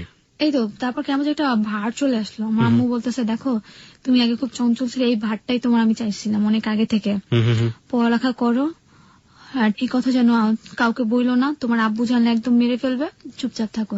এটাও আব্বুর কাছ থেকে গোপন করলেন আপনারা? খুব খারাপ লাগছে, আব্বুর দিকে তাকাইলে মায়া লাগতো। আব্বু তো ভালোই চাইছিল, প্রত্যেকটা বাবাই চায় যে একটা স্ট্যাবলিশ ছেলের কাছে বিয়ে দিতে। আমরা এতদিন যাবত যে ধরনের গল্প আমরা এখানে পেয়েছি, জীবনের গল্প, সেখানে আমরা দেখতাম যে এই জাতীয় ব্যাপারগুলোতে যারা বিয়ে করে বা যারা সাধারণত ফল ইন লাভ থাকে, তাদের ক্ষেত্রেই ব্যাপারগুলো বা ঘটে থাকে। আমরা বলছি না, কিন্তু এখন পর্যন্ত যতটুকু হয়েছে সেটা আমাদের নিশ্চিত জীবনে ভুল, আমরা কোথাও কোনো ভুল খুঁজে পাইনি। ও এখন পর্যন্ত খুব সুন্দর, খুব হ্যাপি, খুব বিউটিফুল একটা ফিলিংস এর মধ্য দিয়ে যাচ্ছে, এবং সেখানে পারিবারিক ভাবে এক ধরনের দায়বদ্ধতা থাকে, কিন্তু সেটা আলটিমেটলি অভিভাবকের রোলই থাকে, সেখানে আসলে একটা গাইড করার ব্যাপার থাকে। কিন্তু মজার বিষয় হচ্ছে যে আমরা এখানে এমন একটা জিনিস দেখলাম যে নিশির সাথে নিশির মাও ব্যাপারটাতে একেবারে 50-50 আমরা বলতে পারি জড়িত, এবং সেখানে বাবাকে, মানে পরিবারের সবচেয়ে বড় কর্তা যিনি, তাকে ব্যাপারটা হাইড করা হলো। নিশি, তারপর কি হলো? বাবার কাছ থেকে তো গোপন করলেন। এরপরে হচ্ছে আব্বুকে দেখলে খুব খারাপ লাগতো, নিজের কাছে অনেক দোষী মনে হইতো। আবার আম্মুর দিকে তাকাইতাম, দেখতাম আম্মু সাপোর্ট করতেছে, তখন তো না হয়তো বা একটু সাময়িকের জন্য একটু ভুল, আরো তো ভালো ছেলে, অবশ্যই মেনে নিবে। আমার আব্বু একটা কাজ করলো কি, যে আমাকে বুঝাইলো অনেক, মা এটা ঠিক না, লাইফ অনেক কঠিন, তোমার ফিউচার অনেক সুন্দর, মাত্র ইন্টার পরীক্ষা দিবা, আমাদের বসুন্ধরাতে জায়গা আছে, সেখানে যখন বাড়ি করব তখন তোমাদের অনেক ভালো ভালো প্রপোজ আসবে। এগুলি কিছুই না, এগুলো এখন আমরা হয়তো এখানে আসি, মানসিকতা এরকমই, যখন ওখানে যাব তখন আমাদের লাইফ স্টাইলই অন্যরকম থাকবে। তো শুনে না আমার আসলে লাইফ স্টাইলের জন্য না আমার আব্বু যে আমাকে এত কিছু পর বুঝাচ্ছে, আমার আম্মুর মাধ্যমে কথায় বুঝে গেছে যে বিয়ে হয়ে গেছে। তারপর একদিন আমার আব্বু ওনার বসকে বললো যে আপনার পাশে থাকে, আপনি একটু দেখেন কি ওর মার সাথে কথা বলেন। ওর মার সাথে ফোন দিল, হ্যাঁ ওরা তো বিয়ে করে ফেলছে। আমার আব্বুর বস বললো তোমার মেয়ে তো বিয়ে করে ফেলছে। তো আমার আব্বু বাসায় এসে অনেক কান্নাকাটি করতেছে। হঠাৎ করে খারাপ লাগলো, জীবনও দেখলাম না কান্না করতে, সে কান্না করছে অনেক জোরে জোরে। তো আশেপাশে মানুষও শুনে দাঁড়ায় আছে, দেখে কি হইতেছে, কিছুই বলো না। আম্মু জিজ্ঞেস করার সাহস পাচ্ছে না। একটা পরে আমি ঘুমাই গেছি কান্না শুনতে শুনতে। তারপর আব্বু আমাকে 11:30 থেকে রাত উঠায় বুঝাইলো, এই কাকু তুমি ডিভোর্স দিয়ে দাও, যা হয়েছে। বললাম ঠিক আছে আব্বু, ডিভোর্স দিয়ে দিব। বললো যে ঠিক আছে কথা দাও। আমি বলছি হ্যাঁ কথা দিলাম, ডিভোর্স দিয়ে দিব। আমার আম্মুকে বলছে তুমি ওর পাশে ঘেসবা না, বল তুমি তোমার আম্মুর সাথে এত কথা বলবা না। তারপর আব্বু অফিসে যেত, আম্মুকে বুঝাইতো মেয়েদের জীবন বিয়ে একবার হয়, সবাই জানাজানি হয়ে গেছে, এরপর মানুষ তোমাকে কি বলবে বাজে বাজে কথা বলবে। তখন ওই কথাটা চিন্তা হলো, অতটা বুঝতাম না যে কথা বললে কি হবে। তো আমার মামি বলতেছে, বিয়ে যখন হয়েছে ডিভোর্স দিবা কেন, বিয়ে তো একবারই হয়। এইসব আধ্যাত্মিক কথা বুঝাইতো। আধ্যাত্মিক কথার উপর পড়ি নেই। আমার আম্মু একটা কথা বলছে যে ডিভোর্স দিবা না, তোমার আব্বু তোমার খারাপ দেখে নিচ্ছে। আব্বু বললো ঠিক আছে মা, আজকে সন্ধ্যার সময় আমি কয়েকজন লোক আনবো, কলোনির কিছু লোক থাকবে, তুমিও থাকবা, ডিভোর্সটা সাইন করে দিবা। হ্যাঁ ওকে আব্বু দেখি। বলে কি লজ্জা, কথা বলতে পারি না, মাথা নিচু করে খালি আস্তে আস্তে একটু একটু ছোট ছোট কথা বলতেছি। বলে কি মানে কি, আমি কি না দেখি। কিন্তু একটা পর্যায়ে ডিসিশন আসলো যে ডিভোর্সটা দিব না। এরপরে এটা নিয়ে কি আপনি আরাফাতের সঙ্গে কথাবার্তা বলতেন? না, যে এরপরে কথা হইতো না আমাদের। মানে বিয়ে করার পর এখন কথাই হতো না? কথা হইতো, কিন্তু ওই যে ডিভোর্সের ওই সময়টা কথা হইতো না। পরে আমার আব্বু কি করলো, আমাকে আমার একটা খালামুনি বাসায় রেখে দিল। ওই যে কাজিনটা যার সাথে ফ্যান্টাসিতে ঘুরতে গিয়ে ধরা খাইলাম, তো কাজিনের মোবাইল ছিল, আমি যে রুমে ছিলাম ওর অর্ধেক উপর চার্জ দিতেছে। ওর মা বলছে দেখ ফোন ওর সামনেই রাখবি না। তখন বুঝলাম যে এই বাসায় সবাই কাহিনী জানে। মানে এক ধরনের রেস্ট্রিকশনে আনার চেষ্টা করছে আপনার বাবা। কিন্তু তার আগে আমাকে একটু বলেন তো, আরাফাত যে বিয়ে করলো, আরাফাতের ফ্যামিলির কেউ ওই সময়টাতে উপস্থিত ছিল? না। আরাফাতের ফ্যামিলি কি পরবর্তীতে জেনেছে যে আপনাকে বিয়ে করেছে? হ্যাঁ। ওই সময়টাতে যখন আপনার ফ্যামিলিতে খুব বেশি ক্রাইসিস চলছে, সেই সময়টাতে আরাফাতের ফ্যামিলি থেকে কেউ আপনাদের ফ্যামিলিতে এসেছে, যোগাযোগ করেছে? না, আসলে দুজনই ছোট ছিলাম। মানে এটা তো কি সামাজিক কাজকর্ম। আপনারা দুজন ছোট ছিলেন সেটা ঠিক আছে, কিন্তু তারা তো ছোট ছিল না, তারা তো বড় ছিল, তারা ফ্যামিলি। আপনার মা যে কাজটা করেছে সেটা ভালো হয়েছে না মন্দ হয়েছে সেটা আমরা গল্পের শেষে গিয়ে বুঝতে পারবো। কিন্তু আরাফাত তো বিয়ে করেছে, তার ফ্যামিলিতে জানাজানি হয়েছে ব্যাপারটা। তো আরাফাত তো আসলে অ্যাডাল্টই ছিল, বিয়ে করার বয়সই তার ছিল। তো সেই অর্থে আরাফাতের ফ্যামিলি থেকে আপনাদের ফ্যামিলির সাথে কোনো যোগাযোগ করা হয়নি সেই মুহূর্তে? না, ওর যে ফুপিটা যোগাযোগ করতো ব্রেন ওয়াশ করার জন্য, সেটা করতো। কিন্তু পরবর্তীতে আরাফাতের বাবা মা কেউ যোগাযোগ করেনি, ওই মোমেন্টে কেউ যোগাযোগ করেনি। ওকে, একটা মিনিট বলে নেই, ওর ফুপি যেটা হচ্ছে রিসেন্ট আপডেট দেখবে না, সে তাদের পক্ষ যেটা সেটাকে তুলবে ফার্স্টে, হচ্ছে অপোজিট যারা থাকবে ওদেরকে কথা বলার চান্সই দিবে না। যেটা যদি মানে এক্সাক্ট ওখানে অ্যাপ্লাই করতে যাই, দেখা যাবে তার অপোজিটের থেকে সে এটার বেশি অপব্যবহার করতেছে। মানে তুলতেছে ঠিকই, বাট নিজে কিন্তু কাজে বেলায় কিছুই না, এমন যেটা বলে সেটা ফলো করে না। ওকে, হ্যাঁ। তারপর পরে একটা পর্যায়ে আসলো যে না দিব না। পরে আমার আব্বু বলে যে কিছু বলবো না, টাইম নেই। বাসায় চলে আসলাম, আব্বু অফিসে চলে গেল। আমার আম্মু ওই আরাফাতকে ফোন দিল। ফোন দেওয়ার পর বলতেছে ওর বাবা অফিসে গেছে, তুমি আসো, আসে ওকে নিয়ে যাও, নাহলে ওর বাবা ওকে মেরেই ফেলবে আজকে। পরে কি করলো, দুপুরে আমার বাবা অফিস থেকে হঠাৎ করে চলে আসছে 12টার দিকে। চলে আসার পর দেখতেছে ও খাচ্ছে। মানে আমার আব্বু দেখে পুরো শকড হয়ে গেছে, সে খাচ্ছে। এবং ছেলেটাকে মানতে পারেনি, সেই ছেলে জামাই আদর কি জিনিস, কত প্রকার কি কিছুক্ষণের মধ্যে ঘটতে যাচ্ছে। প্রিয় শ্রোতা, আপনারা সবাই রেডি হয়ে যান। দুনিয়ার খাবার সামনে মাত্র বসে খাইতে, মানে এক টেবিলের অর্ধেকই খাবার। সকাল থেকে দেখতেছে আম্মু রান্না করতেছে, আমিও খাইনি, খাবো আব্বু সাথে। আপনার আম্মুর সাথে আপনার আব্বুর ক্ল্যাশ হতো না এটা নিয়ে? বোঝা যায় না, আব্বু আসলে দেখা যেত আম্মু আমার সাথেই থাকতো, আমার কাহিনী হইতো, আমার কাহিনী কিছু হিংসা আব্বুকে দিত। এতটা অদ্ভুত, আমি ঠিক জানি না যে ফ্যামিলি মিস্ট্রিটা আসলে কি জিনিস হতে পারে। মানে একই পরিবারে ঘটছে এটা, বাবা একদিকে মা একদিকে, তারপরেও তাদের মধ্যে কোনো সমস্যা হচ্ছে না। হ্যাঁ, তারপর পরে কি আমার আব্বুকে খেতে বসতে দেখে বলে, এই তুমি এখানে কি করো, ঘর থেকে বের হও, সাহস করতে তুমি আমার বাসায় এসে খাইতেছো। চুপ করে মাথা নিচু করে আসছে। আব্বুর ভাই আমি পারলে মনে হয় ঘুমাই থাকি, এমন জামা কাপড় গুছাইছিলাম, দূর যাবো না। আব্বু এসে বসছে। পরে দেখি আব্বুকে ইচ্ছা মতো মা বাবা নিয়ে গালাগালি করতেছে, এরপর তুই করে বলতেছে। হ্যাঁ, দেখে চুপ করে বসে আছে, চুপ করে শুনতেছে। তারপর বলি কি হাই হাই, এই আমার বাবা এত গালি জানে, যদি শুনে একটা মানুষ কি করলাম, আব্বুর সামনে হাত ধরে বলে কি আসো তো, এবার নিয়ে গেলাম। মানে আমি চিন্তা করতেছি, মানে আমার আব্বু কষ্ট পাইছে এটাই যে আব্বুর সামনে হাত ধরে নিয়ে আসলাম।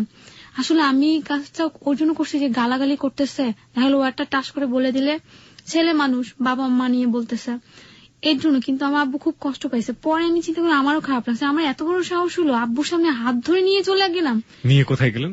ওদের বাসায়, পাশাপাশি বাসা। ওকে, প্রিয় শ্রোতা, ব্যাপারটা কি ছিল নিশ্চয়ই বুঝতে পেরেছেন। প্রথম কথা হচ্ছে যে ওর চলে যাওয়ার কথা ওর বাসাতে, মানে ওর জামাইয়ের সাথে, আরাফাতের সাথে, কিন্তু বাবাকে দেখে কিসের কি যাওয়াটা সব ব্যাগ ঠ্যাগ সব লুকিয়ে ফেলেছে। কিন্তু বাবা যখন গালিগালাজ করছে ছেলেটাকে, সেই মুহূর্তে ওর ভিতরে প্রচন্ড রকম একটা সাহস চলে এসছে। সেই সাহসটাতে ও নিজে গিয়ে ওর জামাইয়ের হাত ধরে বলছে যে চলো বেরোয় এখান থেকে। মানে আসলে রিয়াকশন, একটা কথা আছে না যে দেখবেন যে রিক্সার পেছনে একটা বড় করে লেখা থাকে কিংবা বাসের পেছনে বড় করে লেখা থাকে, সেটা হচ্ছে রেগে গেলেন তো হেরে গেলেন। রাগ কখনোই ভালো কোনো সমাধান দেয় না, কিন্তু কতক্ষণই বা নিজেকে কন্ট্রোল করে রাখা যায়। তারপর কি হলো? পরে চিন্তা করলাম যে আসলে উচিত ছিল ছেলে আমাকে টেনে নিয়ে আসবে। পরে খারাপ লাগছে, পরপর 3টা দিন আব্বু ঘুমানো যায়, আমার মেয়ে এরকম করতে পারলো। ওই বাসায় গেলাম ওই বাসায় ওর মা জানে না যে আমি ওই দিন যাবো। আচ্ছা, বাসায় যাওয়ার আগে আমি একটু জানতে চাই যে বোনের সাথে আপনার এত ভালো সম্পর্ক দিশা, তাদের প্রতিক্রিয়া কি ছিল এই যে এই বিয়েটা সবকিছু মিলিয়ে? ও কি আপনাকে সাপোর্ট করতো ব্যাপারগুলোতে? না, কিছুই বলতো না। কিছুই বলতো না?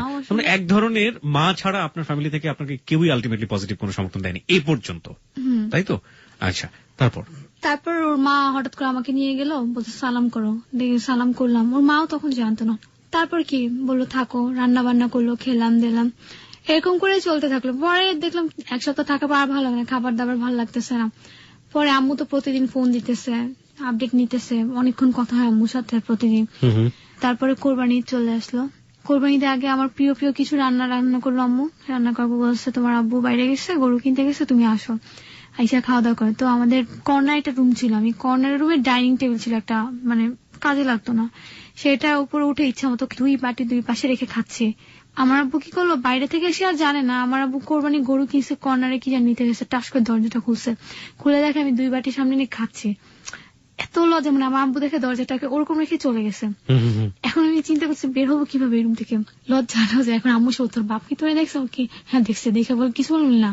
2-3 মাস গেলে এরকম। তো একটা পর্যায়ে কি হলো, আম্মু আব্বুকে অনেক বুঝাইলো।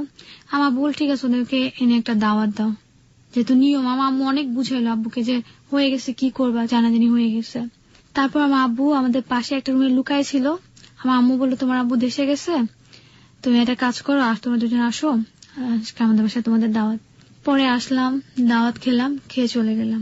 পরে শুনি যে আমার বোনের কাছে শুনে আমার আব্বু নাকি ওই রুমে লুকায় ছিল। পরে সাহস বেড়ে গেছে আমার আব্বু, জানিস, এরপর প্রতিদিন আসতাম পাশাপাশি, এসে আব্বুর সাথে দেখা হইতো, কথা বলতো না, আমি আমাদের ঘুমাইতাম, খাইতাম, চলে যেতাম, কিছুই বলতো না। আস্তে সাহস বলে এরপর আরাফাতকে নিয়ে আসা শুরু করলাম। একদিন থাকতাম, চলে যেতাম, আবার একদিন থাকতাম, চলে যেতাম। এরপর আর পড়ালেখা বন্ধ, বলি দূর, একটা ভালো জায়গায় বিয়ে, একটা আর পড়ালেখার দরকার নেই, অফ করে দিলাম পড়ালেখা। হয় না আসলে, সায়েন্সের পড়া অনেক টাফ, একটা ম্যাচিং করতে পারতাম না, অফ হয়ে গেল সেকেন্ড ইয়ার। কোন সময়? 2007-এ, মানে ইন্টারমিডিয়েট সেকেন্ড ইয়ারের সময় আপনি পড়াশোনা বন্ধ করে দিলেন। আপনার এসএসসি রেজাল্ট কি ছিল? 4.75। ওকে। পরে যখন আমার বাবা মেনে নিল, তখন কি করলাম, সারাক্ষণ এসে আমাদের বাসায় পড়ে থাকতাম। আরাফাতের বাবা সারাক্ষণ বলতো যে মা, এত বাবা মার বাসায় থাকতে হয় না, একটু এই বাসাও থাকো। ভালো লাগতো না, ওরা তো অনেক রেস্ট্রিকশনের ভিতর থাকে। দেখা যেত যে দিনের মধ্যে হয়তো 2-3 বার মাকে পায়ে ধরে সালাম করা লাগতো। আসলে এটা পছন্দ করতাম না। দিনে কয়বার সালাম করতে হতো? 2 বার। কেন? ঘুম থেকে উঠে একবার, ঘুমানোর আগে একবার। কাহিনী কি? মানে আসলে আরাফাতই বলতো যে করো, তাহলে অনেক তোমাকে ভালো বলবে। করতে করতে একটা অভ্যাস হয়ে গেল। মানে ঘুম থেকে উঠে শাশুড়ির পা খুঁজে বেড়াতেন, আবার ঘুমের তো যাওয়ার আগে শাশুড়ির পা খুঁজে বেড়াতেন, এরকম। আমি ঠিক জানি না যে পারিবারিক ফিলসফি গুলো আসলে কিরকম হয়। মানে সালাম করার ব্যাপারটা আমি যত জানি, কোনো ফেস্টিভ বা কোনো ওকেশনে প্রথম দেখা হলে বা অনেকদিন পরে দেখা হলে ব্যাপারগুলো থাকে, কিন্তু এটা কেন এরকম হবে যে প্রতিদিনই দিনে 2 বার করে, ঘুমোতে যাওয়ার আগে একবার এবং ঘুমোতে যাওয়ার পরে? তাও বলে না যে খাওয়ার আগে একবার, খাওয়ার পরে আরেকবার? এটা বলা হতো যে ওর মা যেন আমার প্রতি খুব একটা মন থেকে একটা আসে। মজা করতাম, আমরা ওয়ান্ডারল্যান্ড ঘুরতে গেছিলাম, যখন তখন ঘুরতে যেতাম। দেখা যেত রাতের বেলা ওর বাইক ছিল, হুটহাট জায়গায় ঘুরে আসতাম। আর ও তখন কিছু করতো না, ঠিক আছে, বাট ওকে যখন যা কিনে দিতে বলতাম দিত। একটা বাহানা করলাম, রাস্তার গ্লাসে দেখলাম একটা শাড়ি, অনেক দাম, আমি শাড়ি পরতাম না, যদিও শখের বসে কিনতাম, ভাল লাগলো, ওটার দাম ছিল ওই সময়তে 8,000 টাকা। ওর কাছে তো একটা টাকাও নাই। বললাম আমি এটা কিনবো, সে একটাবারের জন্য বললো না যে আমার কাছে টাকা নাই বা না কিনো না। সে কিভাবে ম্যানেজ করে কিনে দিল কোরবানি ঈদের সময়। আর ওর যখন বিয়ে করলো তখন বলে বিদেশ যাবে, কিন্তু বিদেশে এত ট্রাই করে হচ্ছে না। দেখা যায় যে 2007-এ শিওর সে যেতে পারবে জুলাইতে, দেখা গেল জুনের মাসে ওই দেশে যাওয়াই বন্ধ, সরকার বন্ধ করে দিচ্ছে এমন। তারপর কি আব্বু খালি বলতো আম্মুকে, পড়ালেখা কি নাই, পড়ালেখা করবে না, তো কষ্ট করে ম্যাট্রিকে পড়ালেখা করছে, কি জন্য না পড়তো। মানে জামাইকে সরাসরি ভাবে মন থেকে মানতে না পারলেও আপনাদের এই, আমার বাবা বিয়ের 3-4 মাস পর আরাফাতকে মন থেকে মানছে। কিরকম? যেমন একটা খাবার রান্না করলে ওর জন্য রেখে দাও, এটা ও আসবে, এটা করো, নাস্তা দাও না কেন, এই নাস্তা দাও, ওই নাস্তা দাও। কিন্তু দেখা আনফরচুনেটলি আমার আম্মুর সাথে ওর কেন জানি লাগতো। আমার আম্মু বিয়ের পর খালি বলতো, আমাকে বলতো আসলে কিছুই করে না, লাফাই পড়ছে বিয়ে করার জন্য, এরকম। মানে লাগতো, টুকিটাকি জিনিসটা লাগতো, সরাসরি লাগতো না, ইনডিরেক্টলি লাগতো, একজনকে ইনডিরেক্টলি বলতো। তো দেখা যেত এটা নিয়ে আবার আরাফাত একটু হতো যে তোমার মা তো ইনসাল্ট করে কেন, মানে ইনসাল্ট না, অ্যাকচুয়ালি বাস্তবটাই বলতাম আম্মু, যেটা একটা মেয়ের মা বলে, কিছু করে না কেন, ফিউচার কি, বলছিল তো বাইরে যাবে, কেন যাচ্ছে না। তো এই সময় কি করলো, ওর মা আমার আম্মুর থেকে কিছু টাকা ধার নিল, আমার আম্মুকে বুঝাইলো, দেখেন আপনার মেয়ে জামাই বাইরে গেলে তো আপনারই লাভ, আপনারাই তো আরামাইশ করবেন, আমরা তো ছেলে আমি মারা যাবো, আমি অসুস্থ মানুষ, কিছু টাকা দেন। আসলে দেন বলে না, ইনডিরেক্টলি বলছে, দিলে ভালো হইতো। তো আমার আম্মু কি করলো, ওখান থেকে 5 লাখ টাকা দিয়ে দিল। 5 লাখ টাকা ছেলেকে দিল বিদেশে যাওয়ার জন্য? হ্যাঁ। বাইক তো তখনও ছিল না, বিয়ে 3 মাসের কাহিনী এটা। সে খুব বাইক করতো, আমার আম্মুর সাথে গেল, 5 লাখ টাকা যে তুলবে কি ব্যাংক থেকে, সে বলছে বাইক, আমার বাইক অনেক পছন্দ। তারপর আমার আম্মু খুব খারাপ লাগতো। কি করলো সে, 1 লাখ টাকা না 80,000 টাকা তুলে ওকে দিল, তুমি একটা বাইক কিনো। সে কিনলো বাইক। ও বলতেছে যে আম্মা আমি বাইকটা কিনছিলাম, কিন্তু টাকাটা আপনাকে দিয়ে দিব, আপনি নিতে হবে। বলছে ঠিক আছে। টাকাটা নেওয়ার সময় সবাই এটাই বলে, ফিলিংস আসলে ওরকমই থাকে, 3-4 দিন পরে না সেটা ওর নিচের হয়ে যায়, দূর এই টাকা দিব, এটা চলে আসে। I don't have any experience, যেমন ভাবে বললাম যে অনেকে মনে করতে পারে আমার নিজের এক্সপেরিয়েন্স আছে, না ব্যাপারটা সেরকম না, আমি শুনেছি আসলে, ঠিক জানি না, মিলেও যেতে পারে। যাই আমরা সামনের দিকে। তারপর এরকম ঘোরাঘুরি তো 2 ফ্যামিলি থেকে বকতো, ওর মা বকতো, হ্যাঁ তুমি আমাদের বাসায় থাকো না কেন, তুমি খালি মার বাসায় থাকো। তারপর আম্মু ওকে উঠাই দেন, তাহলে উঠাই দিলে আমি আর আপনাদের সাথে যাবো না। বল কি ঠিকই তুমি যাবা। তারপর কথা ওরা যদি এই কথা বলতো তো উঠাই না কেন, আমার লজ্জা লাগবে বাসায় দিতে, উঠাই না নিলে। 2008 গেল, 9 আসলো, আমার আব্বু তো বকতেছে পড়ালেখা করে না কেন, এদের কি পুকুর পড়ালেখা নাই, কিভাবে চলবে, কি জামাই পেয়েছে দেখে আমি বলি আব্বু আমি তো ওর সাথে বিদেশ চলে যাবো, আর কি করবো বলো। তো ওর মা বলছিল কি 5 লাখ টাকাটা সে 1-1.5 মাসের মধ্যে দিয়ে দিবে। এরপর আমার আম্মু আর টাকাটা কথা তুললো না, এর মধ্যে 2.5 বছর হয়ে গেল টাকাটা। তো আমার আম্মু বলতেছে যে টাকাটা কেন দেয় না। তো আরাফাতকে বললো যে আসলে আরাফাত টাকাটা যে নিলা তোমার বাইরের ব্যাপার কিছুই তো হলো না, 2.5 বছর হয়ে গেল, কি ব্যাপার। বলে যে আসলে যে লোকে ছিল টাকার লোকটা মেরে দিছে। 2010 কি করলাম, 10 দেখা গেল কি আমাদের ভিতরে একটা মানে বিয়ের অনুষ্ঠানটা, হঠাৎ করে আমি প্রেগনেন্ট হয়ে যাই। তারপর আপনি প্রেগনেন্ট হয়ে যাই এরকম করছেন কেন বলেন, প্রাউড ফিল যে আমি মা হতে চলেছি। তারপর এরপর আর কি ওর আন্টিকে বুঝি, আন্টি এই বাচ্চা হয়ে যাচ্ছে, অনুষ্ঠান করবেন না, মানে ইচ্ছাই ছিল অনুষ্ঠান করব। তারপর ফুপি করলাম, ফুপি আপনি তো খুব বেশি করেন, অনুষ্ঠানটা পারলে করাই দেখান। তারপর ফুপি ওর মার ব্রেন ওয়াশ করলো, আমার মার ব্রেন ওয়াশ করলো। তারপর ঠিক হলো, হ্যাঁ বিয়ে অনুষ্ঠান করবো। 2 ফ্যামিলি বসলো এক জায়গায়, আমার আব্বু যায় ওদের বাসায়, খুব একটা ভালোই মিল ছিল, খুশি লাগতো, নিজের কাছে প্রাউড লাগতো যে সবকিছু ঠিক হয়ে গেছে। আমার আব্বু গেল, কথাবার্তা বললো, বিয়ে এখানে এসে সমস্যা হইলো। এর মাঝখানে কিন্তু বাবা মারা যায় হঠাৎ করে, এটা আসলে বলা হয়নি, হঠাৎ করে ক্যান্সার হয়ে মারা যায়। তো ওর মা বসলো কথা বলতে, কথা বলবো, ওর মা বললো কি দেখেন আমাদের তো অনেক হাই সোসাইটির হাই লেভেলের আত্মীয় স্বজন আছে, যেখানেই করার অনুষ্ঠান অনেক বড় জায়গায় করতে হবে। তো আমার আম্মু বললো ঠিক আছে, মেয়ে তো বড়, মেয়ে বিয়ে দিব অবশ্যই বড় জায়গায় করবো। তারপর বললো কি আমরা কিন্তু অনুষ্ঠান করতে পারবো না, যেমন আমরা আপনার অনুষ্ঠানে 50% শেয়ার করবো। আমার আব্বু মানতে চাইল না, আবার বললো টাকা পয়সা খরচ করে লাভ কি, বিয়ের অনুষ্ঠান তো দুজনে মিলেই করে, একটাই করি। তারপর 50% ভাড়া করলো একটা রেস্টুরেন্ট বড়ই, তো 80,000 অ্যাডভান্স দিয়ে আসছে পর ওর মার কাছে গেল রাতে বেলা, যে খাওয়া নিয়ে একটা খাবার মেনু ছিল পার পার্সন 550 টাকা। ওদের লোক ছিল আপনার অনেক, বললো 500-600 জনের মতো আসবে, আর আমাদের ছিল 250 জন, 50-50 হিসাব। তো ওর আমার আব্বুকে রাতে ওর মা ফোন করলো, বাসায় গেল, ওর মা কি করলো আমার আব্বুর হাতে 40,000 টাকা দিল, স্যার দেখেন বেয়াই ওর তো বাবা নাই, আমি এর বেশি দিতে পারবো না। তখন আমার আব্বু খুব কষ্ট পাইছে, কি বলে এটা। তারপর আমার আব্বু চলে আসে, বলে না লাগবে না, আমি একাই করি, সমস্যা নাই, আপনি এভাবে খুব মানে নর্মাল একটা মুড করে চলে আসে। বাট বাসায় এসে খুব রাগ, 40,000 টাকা দিবে, এটা কেমন কথা। আমার আম্মু আসলো, বলছে দেখেন এরকম হবে না, আপনি আপনার মতো একটা অনুষ্ঠান করেন, যেহেতু 80,000 টাকা আমি দিয়ে দিচ্ছি, আমি এটা ট্যাকেল করতে পারবো, আপনি আপনার মতো একটা অনুষ্ঠান করেন, আপনাদের কয়জন আসবে বলেন। বলে আমাদের 600-700 জনের মতো আসবে। বলে বউ ভাতে ছেলে পক্ষরা এত কেন? বলে আমার ছেলের বন্ধুরা, আমার বোনের বান্ধবীরা, মানে টুকিটাকি যা আছে। আমার আম্মুর কথা ছিল যে রিয়েল রিলেটিভ যারা তারা থাকবে আর নর্মাল থাকে, বাট এরকম আশেপাশের প্রতিবেশীকে তো আর এরকম ইনভাইট করা যায় না। তো আমার আম্মু বলছে একটু কমান, আপনারা যখন আপনাদের অনুষ্ঠান করবেন দেন আপনি আপনাদের লতা পাতা যারা আছে তাদেরকে ইনভাইট করবেন। এটা কি জিনিস? মানে লতা পাতা বলতে ওই যে বোনের ফ্রেন্ড, এগুলোকে লতা পাতা বলে, বোনের ছেলের ফ্রেন্ড, এগুলোকে লতা পাতা বলে। ওকে, এক এক অঞ্চলের এক এক রকমের ভাষা। ওর মা বললো যে এটা কেমন কথা, আচ্ছা যান যা আছে ঠিক আছে, হলুদটা আমরা একসাথে করবো। আমার আম্মু বললো যে হলুদটা আপনি করবেন একসাথে 50-50, বলে আবার 50-50, না হলুদটা আমরা আমাদের মতো করে, আপনার মতো করেন। তো এভাবে এই বিয়ের কাহিনী নিয়ে দুজনের মধ্যে অনেক লাগলো। ঠিকই বিয়েতে সবাই আসলো, কিন্তু কেউ কারোর সাথে কথা বলে না। যেমন ওর মা আমাদের বিয়েতে আসলো অনুষ্ঠানে, সে খেলো না কিছু। আর ওর মা হচ্ছে ওদের পুরা আত্মীয়, মানে পুরা কি বলবো, মানে ওরা পুরা হোল জেনারেশন মতো মা হেড। ওর মা যা বলবে সবাই তা মানে। ওকে, তখন তো আমার এমনিতে ওরা কয় ভাই বোন ছিল আপনার হাজবেন্ডের?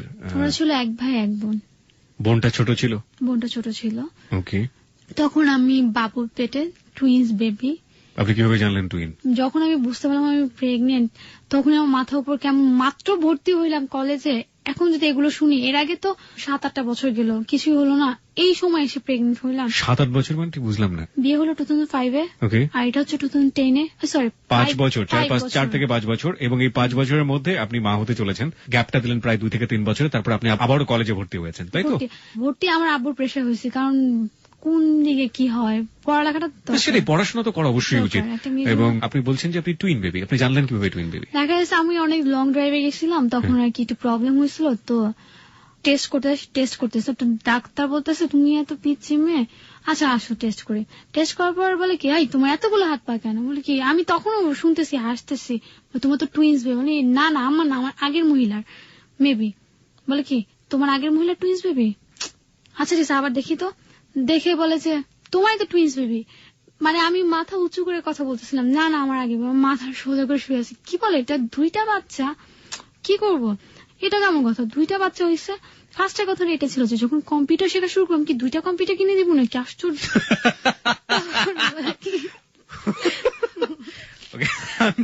সরি, আমি আসলে কোন ইকুয়েশন খুঁজে পাচ্ছি না যে বেবি আসলে তাদের একটা আনন্দের ব্যাপার থাকবে ফ্যামিলিতে, অন্যরকম ব্যাপার যেমন থাকবে।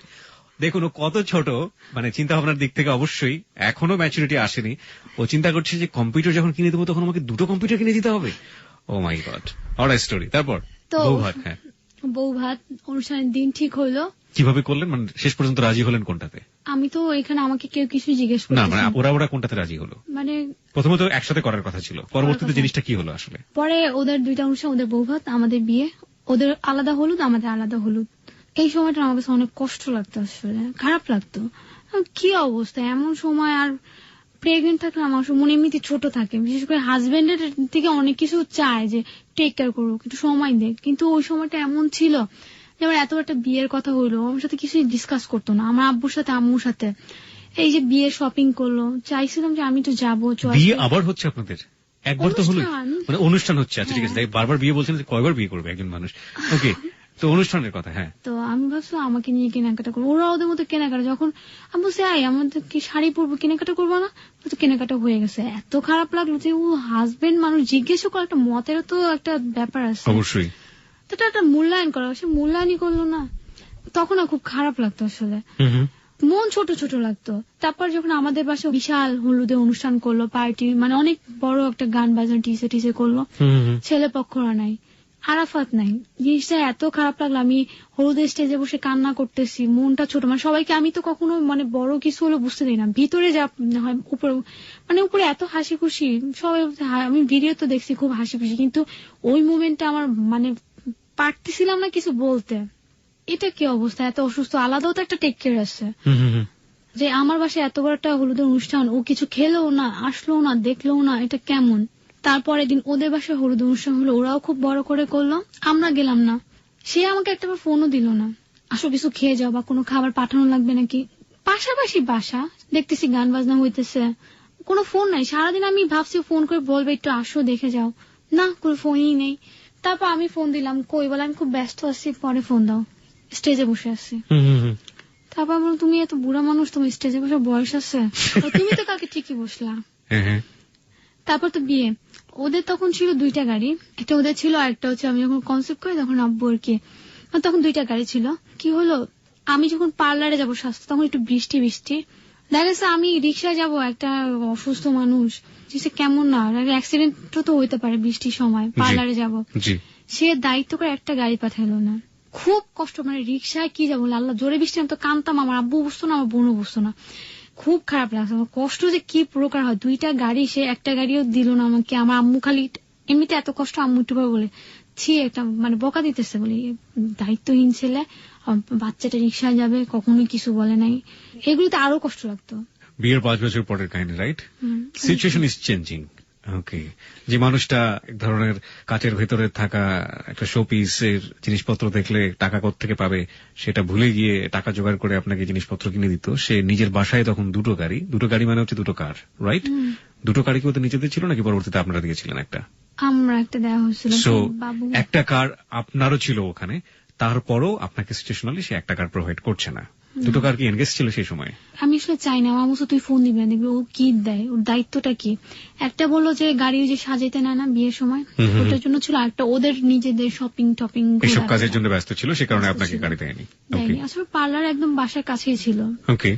তারপর যখন বিয়েতে সাজলাম, সাজার সময়টা খুব ভালোই লাগলো, খারাপ লাগেনি। কিন্তু যখন আমি কমিটি সেন্টার নিচে গাড়ি থেকে নামবো, দেখি আমার আব্বুর মুখটা, আমার মানে কান্না, মানে পেটে আসছে, কানবো কি, মানে এদিকে ওদিকে, মানে হাসির কথা চিন্তা করতেছি, পরিচিত আঙ্কেল এদেরকে দেখে হাসতেছি, কিন্তু মানে আমি তো তখন, বাবুরা হচ্ছে আপনার তখন 7 মাস। ওকে, 7 মাস। হ্যাঁ, 3 তলা সিঁড়িতে ওঠা, উঠতেছে আর কাঁদতেছে, মানে ভিডিওতে মনে হচ্ছে আমি হাসতেছি, কিন্তু ভিতরে কান্না কাকে বলে জানলা, আমার কি হবে, এত কষ্ট পাইতেছি, মানে কি বলবো। স্টেজে বসলাম, গিয়ে দেখি যে ওরা কেউ আসে। তখন আপনার আব্বুর মুখ দেখে আপনার কান্না পাচ্ছিল কেন? কারণ কি হয়েছে আব্বুর মুখে? আসলে খুব কষ্ট পাইছিলাম যে এরকম কেয়ার ছাড়া, মানে এত একটা হলুদ অনুষ্ঠান গেল, আমার জন্য একটু খারাপও লাগলো না। কিভাবে সে ভালোই শান্তিতে অনুষ্ঠানটা করলো। কে, আপনার বাবা? না, আরাফাতরা। ওকে। তারপর বিয়ের দিন একটা গাড়ি পাঠাইলো না, খুব কষ্ট লাগলো। দায়িত্ব ছাড়া কোনো দায়িত্বই নাই। অন্যান্য আমার আপুদের হাজবেন্ডকে দেখে খুব দায়িত্ব, বউ এটা লাগবে নাকি, খুব দায়িত্ব, মানে সেই তুলে কিছুই না। এমনিতে কিন্তু যাদেরকে দেখতেন তাদেরকে যদি হ্যালোইড 920 আনা যেত, হয়তো আপনার এই কনসেপ্টটা এটাও ভুল হয়ে যেত। হোয়াটএভার ইট ইজ, সবার লাইফ এরকম হয় না, কিন্তু দেখানোটাও অনেক কিছু, অনেকে সবকিছু ঠিক রেখে করে আর কি। ওকে। বসলাম স্টেজে, অনেকক্ষণ পর ওরা আসলো, আমার পাশে আসলো ছেলেপক্ষ, আইসা একদম মুখটাকে ভার করে বসে আছে। ওই যে আমার আম্মু বিয়েতে ওভাবে রাজি হয়নি 50-50-তে, মুখটাকে একদম পেঁচার মতো করে বসে আছে। হাসতে বলে হাসে ঠিকই, মানে যারা যারা ছবি তুলছে ছবি দেখেই মনে হয়েছে যে এর মন মেজাজ খুবই খারাপ। পরে খাবারের সময় তার মা খাবে না। আমার আব্বু যে বলবে আমার আব্বুর সাথে এমন একটা ক্রাইম করলো, বিট্রে করলো, আমার আব্বু তাকে সাধতেছে না, বলে কি ফাউল মহিলা, না খাইলে না খাক। এদের আবার বড় বড় আত্মীয় স্বজন, তাদের জন্য আলাদা ভাবে ব্যবস্থা করা হয়েছে। সবাই খেলো, মা খেলো না, এটাই হচ্ছে এদের মেইন কষ্ট। আমরা সবাই খেলাম, আমাদের একটা মাত্র বোন, একটা মাত্র ভাবি, এই খেলো না, আমাদের বিয়ে অনুষ্ঠানটাই ফালতু হয়েছে। ওকে, বাই দ্য ওয়ে, আমার হাতে এই মুহূর্তে শাকিল একটা ছবি দিয়ে গেছে। এটা কি আপনাদের বিয়ের ছবি? বিয়ের কিছুদিনের পরের ছবি আর কি। এগুলো কি, এগুলো কলেজ, এগুলো পরে এগুলো গোল্ড? মা মানে তুলেছিল। এই গোল্ড গুলো কি আপনার ফ্যামিলি থেকে দেওয়া হয়েছিল? কিছুটা আমার ফ্যামিলি, কিছুটা ওর মা। কি পরিমাণ গোল্ড? আমি তো পুরো, মানে আপনার গোল্ড, আসলে এই গোল্ড এখানে যা আছে, আমার মার কিছু ছিল, ওর মার কিছু ছিল, কিন্তু আনফরচুনেটলি সবই ওর মার কাছে। আমার মা প্রায় আমাকে বকে যে, বাই দ্য ওয়ে সিচুয়েশন কি হয়েছে সেটা আমরা জানি না, বাট এই গোল্ড গুলো তো আপনাকেই দেওয়া হয়েছে।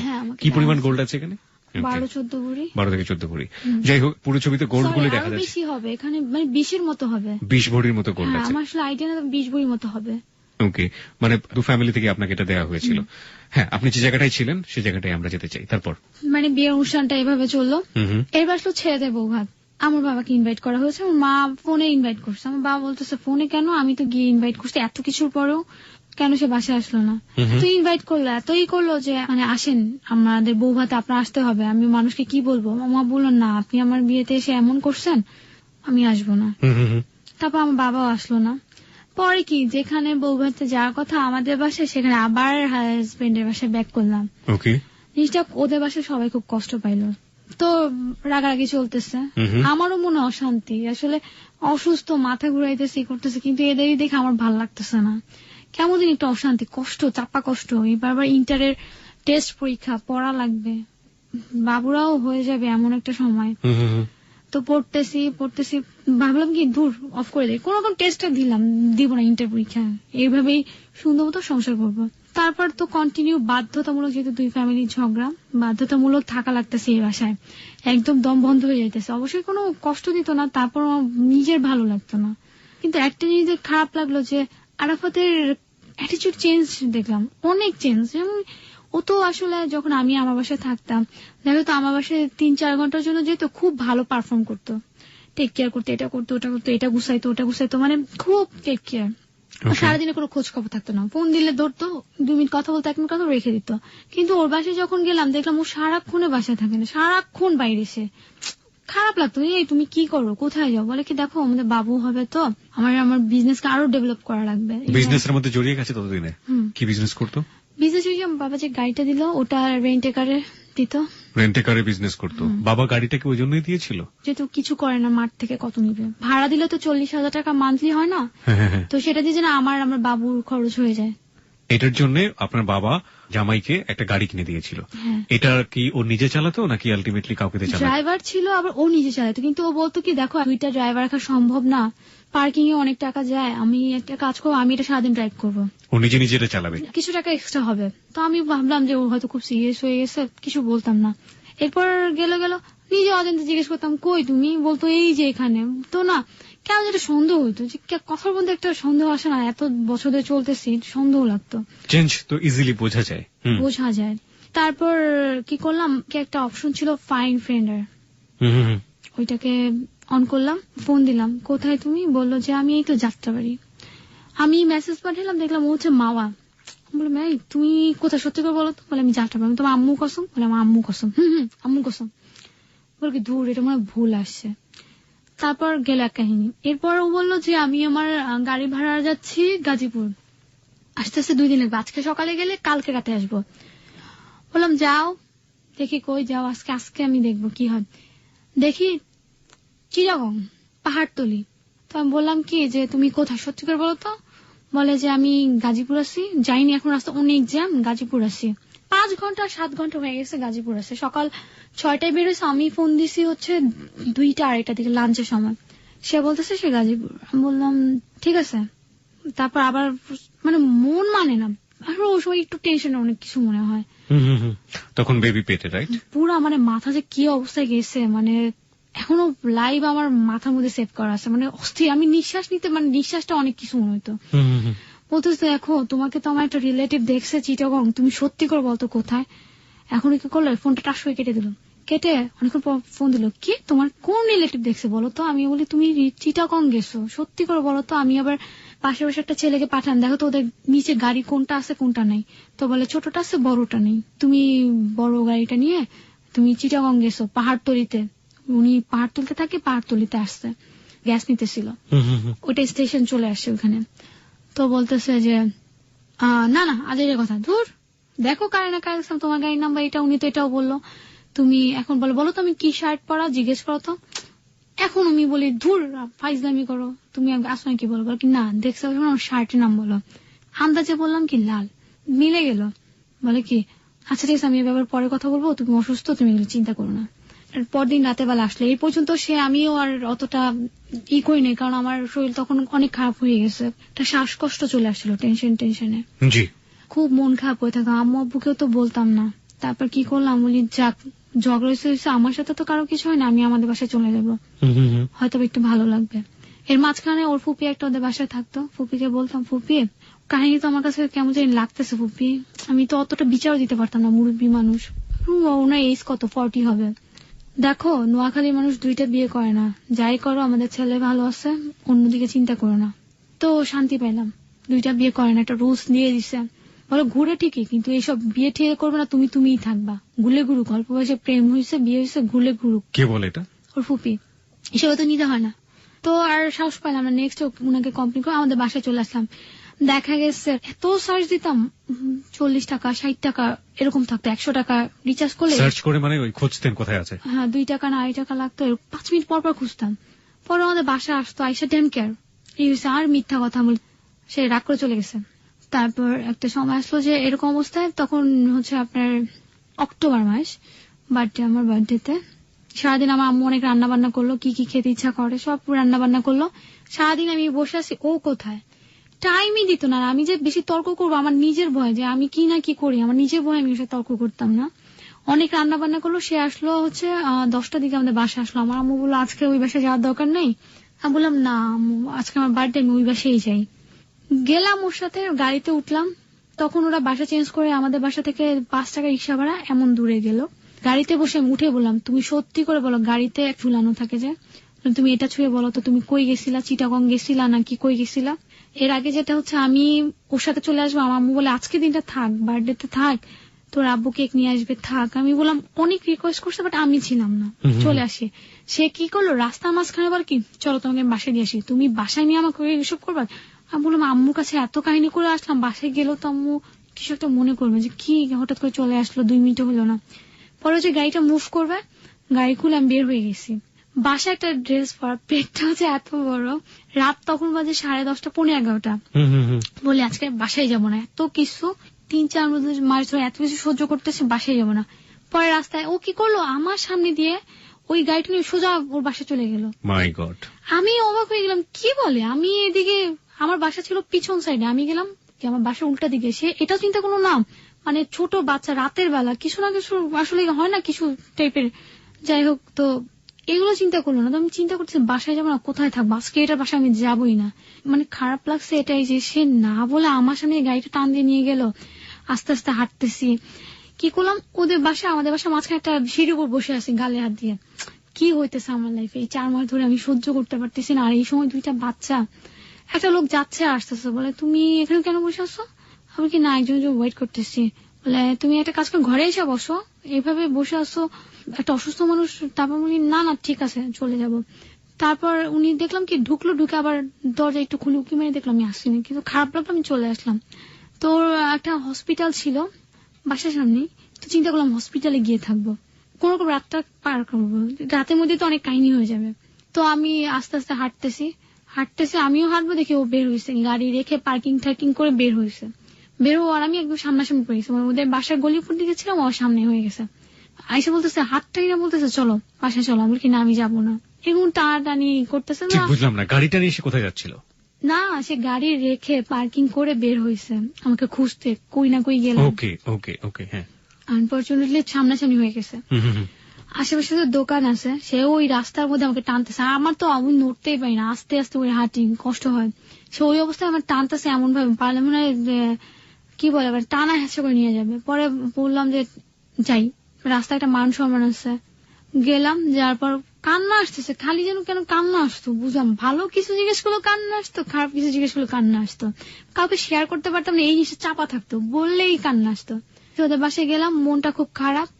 যার পর ও কি করলো, আমাকে নিয়ে আমার রুমে রেখে ওর মাকে বলো, আম্মা খালি আমাকে সন্দেহ করে, আমি গাড়ি চালাতে পারি না, আমি তো গাড়ি অ্যাক্সিডেন্ট করে মারা যাবো। ওর মা বললো আমার মন খারাপ, আমার বার্থডে, সে আমাকে আইসা আমাকে এমন বকাবকি শুরু করলো, কখনোই এমন বকাবকি দেয় না। সেদিন ওকে এমন বকাবকি শুরু করলো, আমার ছেলে কিছু হলে আমি তোকে ছাড়বো না। হ্যাঁ, মানে কোনো কিছু না বুঝে অনেকক্ষণ বকা। এটা শুনে আমি কাঁদতেছি, খালি কাঁদতেছি, মানে কান্না হইতেছে, মানে আর নিঃশ্বাস নিতে পারতেছি না। তখন মনে হয় বাবুদের 8 মাস হবে, নিঃশ্বাস নিতে পারতেছে। ওর ফুপি আসলো, ফুপি এসে বুঝাইতেছে, দেখো পানি খাওয়াইলো, অনেক দোয়া পাইছিল। আসলে ওই সময় তার একটা ছেলে খুব উগ্র ছিল, আমি সব বলছি আল্লাহ তার ছেলে যেন ভালো হয়ে যায়, মানে ওই পানি খাওয়ানোর জন্য আর কি। কানতে কানতে মানে পানি খাওয়ানোর পর একটু ভালো লাগছিল। তো আল্লাহর মধ্যে তার ছেলেকে এখন অনেক ভালো, ভদ্র হয়ে গেছে, দুষ্ট ছেলেটাই। মানে এই দোয়াটা কি বুঝলাম না, এই দোয়াটা কি সিচুয়েশনে দোয়া? অনেক অসুস্থ ছিলাম না, মানে এটা এক ধরনের প্রেগনেন্ট যারা থাকে শরীরে একটা দোয়া আর কি।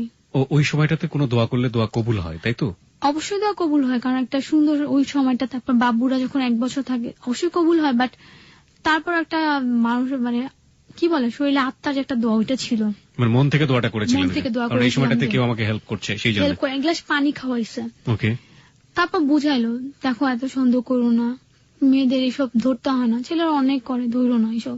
নোয়াখালী ছেলেরা 2টা বিয়ে করে না। কথায় কথায় ওকে, নোয়াখালী যারা আছেন তারা মাইন্ড করবেন না প্লিজ, ওটা ওর ফিলোসফি, ওর লাইফের ফিলোসফিটাকে ওর মতো করে দেখতে হবে। হ্যাঁ, ওর ফুপি বলতো আর কি, সন্দেহ করো না, তুমি তো ঘরেই থাকবা, সবকিছুই পাইতেছো আর কি। পরে না আমি কি বলবো, আন্টি আমার আজকে বার্থডে ছিল, আমি এত কিছু রেখে চলে আসলাম, এটা বলতে পারতেছি না, চাইতেছি এটা বলতে, বলি আর কান্না আসে আর বলতে পারি না। তুমি রিল্যাক্স হও, ঠান্ডা হইলাম। মানে এরপর মানে আমি মাথা ঘুরায়, মানে আমি চুপ বসে আসছি, মানে আমি দেখতে সব হইতেছে, বাট আমার কোনো হাত লাগানোর শক্তি নেই। পরে আন্টি চলে গেল, অনেকক্ষণ পর দেখি ও আসলো, এসে চোখের পানি মুছলো, একটু ঢং ঢং। তা বলছে, দেখো তোমার বার্থডে ছিল, তুমি আমার সন্দেহ করো না, আমি কিন্তু গাড়ির নিচে পড়ে মারা যাবো। তো ওই যে ওরা আমি শয়তান হিসেবে কাউন্ট করছি, বলে তুই শয়তান, কি বলবো, আর তুই আমার তাল দিতে আসছিস, এত কষ্ট করে বাসা থেকে নিয়ে আসছিস, বার্থডেতে খাই নেই কিছু না। তারপর পরদিন ওর মাকে বললাম, আমি বললাম আমার বাসায় চলে যাবো, আসলাম থাকার জন্য। ওর মাকে বললাম যে আম্মু আপনি আমাকে কালকে বকছেন, আমার কালকে বার্থডে ছিল, আমি আসলে এমন বকা কখনোই বকলেন না, কালকেই বকলেন আমার বকা। ও তোমার কালকে বার্থডে ছিল? ভালো, কোনো আফসোস টাফসোস কিছুই নাই। চলে আসলাম আমাদের বাসায়, এইভাবেই চলতো 2 দিন মিল, 3 দিন আবার ঝগড়া করতাম না অবশ্য, মনের অমিল, যেটাকে বলে মিল এবং অমিল। হ্যাঁ, ঠিকই দুজনে কথাবার্তা বলছি, কিন্তু কেউ কারো মানে ও আমাকে বিশ্বাস করতো না, আমি ওকে বিশ্বাস করতে পারতাম না, কেমন যেন মিল পেতাম না। স্বাভাবিকভাবে এটা সম্ভব নয়, কারণ আপনি ট্র্যাক করে দেখছেন। জিজ্ঞেস করলে না ঝগড়া লাগতো, এই জন্য চুপচাপ থাকতাম, জানতাম যে চুপচাপ থাকতাম। একটা অভ্যাস কি, আমি কেউ যদি মিথ্যা বলে যেন চুপচাপ থাকি। আপনি তাকে বলেননি যে তোমাকে ভাবে খোঁজ করে আমি এই রেজাল্ট গুলো পেয়েছি? এটা বলি। সে কি করলো, সে আমার মোবাইল সার্চ করলো, ওই যে মেসেজ ইনবক্সে থাকে মেসেজ সেন্ট আইটেম, সেগুলো দেখলো, দেখে সে ডিলিট করে দিল। আসলে জানি না এটা আমার দোষ নাকি গুণ, জানি না, গুণ তো হবেই না, দোষও না। আসলে আমার একটা কিউরিওসিটি ছিল যে ও কোথায় যায়, আমি করলাম কেন, একটা কিউরিওসিটি হয়ে গেছে যে মিথ্যা কেন বলে। সত্যি বলে কিন্তু আমার গায়ে লাগতো, চিটাগং যাচ্ছে বললে কি হইতো, যাচ্ছেই তো। মিথ্যা বলতে এটা যেন আমার খারাপ লাগতো, আমি তোকে অতটা করি না। তো কি করবো, গাড়িতে একটা মোবাইল রেখে দিলাম, এরপর সার্চ দিতাম, দেখতাম আবার সেই একই কাহিনী। মোবাইল রেখে দিলেন মানে কিভাবে রাখলেন? গাড়ি সিটের নিচে মোবাইল রেখে দিলাম, সার্চ করলাম, দেখে আবার সেই মিথ্যা।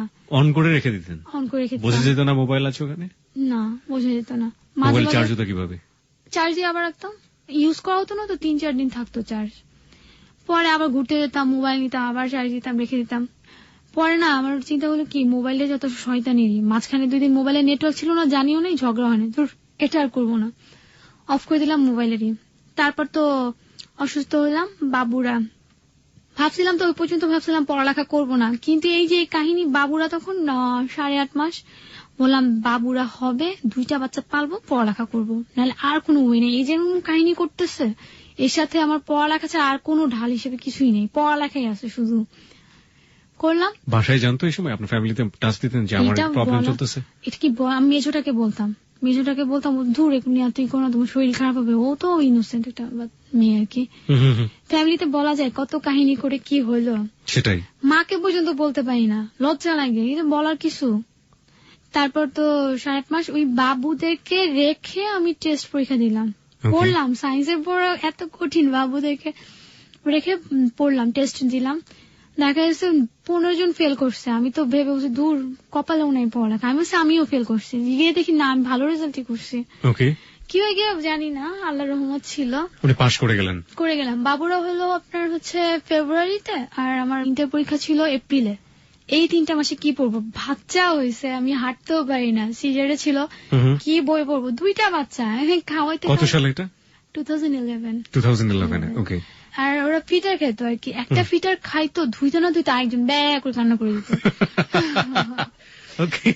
রেস্ট আর ছিল না, পিচ্ছি বাচ্চা, 20 মিনিট পর পর থেকে খাবার দেওয়া লাগতো, একদম ছোট ছিল। ফেরা হয়ে গেছি, ওদের বাসায় ছিলাম, কাজের মেয়ে নাই কোনো। আরাফাত আসে মাঝে মাঝে, একটু হেল্প করে থাকে, হয়ে গেছে, আর পাই না, সারা রাত একটুকু ঘুম নাই, 20 মিনিট পর পরই তারা উঠে যায় খাবার খাবে। 1 মাস গেল, 1.5 মাস গেল, আর 2 মাসও আমার পরীক্ষা, ফেব্রুয়ারি মার্চ এপ্রিল, 1.5 মাস গেছে, আর 1.5 মাস পর আমার পরীক্ষা। আম্মুরে বললাম আম্মু তুমি নিয়ে যাও, তারপর ওই বাসায় চলে গেলাম, ওদেরকে পালতেছি, পড়তেছি, মানে ওই সময়টা ঘুম ছিল না। আবার বলি যা তুই জাহান্নামে যা, আমি পড়ে নেই, পরে তোরে আমি দেখবো, কই যাস কি করো। আমি ওর পুরা মাথা থেকে বাদ দিয়ে দিলাম, ভাবলাম যে বিদেশ আছে, বিদেশ করছে, বিদেশে আছে। ইন্টার পরীক্ষা দিলাম, বাবুদেরকে ছোট ছোট রেখে পরীক্ষা দিতে গেলাম, পরীক্ষা দিলাম। তারপর একটা শান্তি লাগলো যে না, একটা স্টেপ পার করছে, একটা নতুন একটা কিছু ধরছি, যেটা আমার সাথে কখনো কিছু করবে না, এত জ্বালাবেও না, হতাশাও রাখবে না, পড়ালেখা যেটা। রেজাল্ট হলো, ভালো রেজাল্টই করলাম, মোটামুটি ভালো, ওরকম ভালো না, মোটামুটি করছি। এরপর আমি ধরছি আবার ওকে, এখন একটু ফ্রি হয়েছি, অলস মস্তিষ্ক, শয়তানের কারখানা, এরপর আবার শুরু করছে পিছনে লাগা। মানে আমি আমাদের বাসায় ছিলাম, সে কি করতো, 3 ঘন্টা, সারাদিনে 3 ঘন্টার জন্য আসতো, আইসা বাবুদের ফিটার গুলোকে অনেক কষ্ট করে যত্ন করে ধুইতো, 3 ঘন্টা 1.5 ঘন্টা লাগে, ফিটার ধুইতো, মুছতো, বাবুদের প্যান্ট গুলো ভাঁজ করে রাখতো, 2টা বাচ্চা অনেক জামা ভাঁজ করে রাখতো। আমি বলতাম কি আরে আমার জামাটা অনেক ভালো লাগতো, একটু দোয়া আসতো, ভালো ছেলে। পরে কি করব, সুখী লাইফ, কিন্তু বাচ্চার কষ্টে মানে নিজে ব্যস্ত থাকতাম, বাট সুখী ছিলাম। পরে আবার কি করলাম, কেন জানি আবার ওদের বাসায় আবার যাওয়া হলো, কন্টিনিউ, কোন একটা কারণে মনে নেই, মানে কন্টিনিউ থাকা হইলো ওদের বাসায়। আপনি আপনার বাসায় এসেছিলেন কেন? মানে পড়াশোনা করার জন্য? পরীক্ষা ছিল না, ইন্টার পরীক্ষা, তার জন্য। যার পর থাকা হচ্ছে, তারপর আমি ওকে মানে রাতে ফোন দিতাম, কোথায় তুমি, ফোন ধরতো না, ভাবতাম ঘুমাই গেছে, কিন্তু সে ঠিকই 1:30টার দিকে ফোন ধরতো। আচ্ছা, আমার কথা হচ্ছে, সে আমি বললাম কি করছো, বলে না এখানে ছিলাম, টিভি দেখছি। কনফিউশন হতো, 1 দিন আর 2 দিন সে প্রায় এমন করতো, কিন্তু এই সময়টা সে কি করে। আমি বাসায় গেলাম, হুট করে বাবু নিয়ে উঠে গেলাম ওদের বাসায়, আর তো যাচ্ছি না, সারাদিন থাকলাম। এখন সেও আমি যাতে বের হতে পারে না। তারপর আবার সে বুঝাইলো, দেখো আমাদের ড্রাইভারটাকে বাদ করে দিল, বাদ করবো, দেখো সারাদিন গাড়ি চালাতে হবে, সারা রাত গাড়ি চালাতে হবে, গাড়ি চালাবে সারা রাত, সারাদিন চালাবে, ভালো কথা। মানে আবার আমি সন্দেহ করলাম কি রাতের বেলায় সে কেন বাইরে থাকবে। আচ্ছা তুমি ভালো করে বুঝাইলাম, এবার বললাম যে না, মিলে কথা নিব। ভালো করে জিজ্ঞেস করলাম, খুব মিল দেখালাম, যত্ন টত্ন, আমি বাচ্চা পালতাম, ওর যত্ন নিতাম, মায়ের যত্ন নিতাম, আমি নিজে পড়তাম। এটা চ্যালেঞ্জ ছিল আমার লাইফে ওই সময়টা একদম।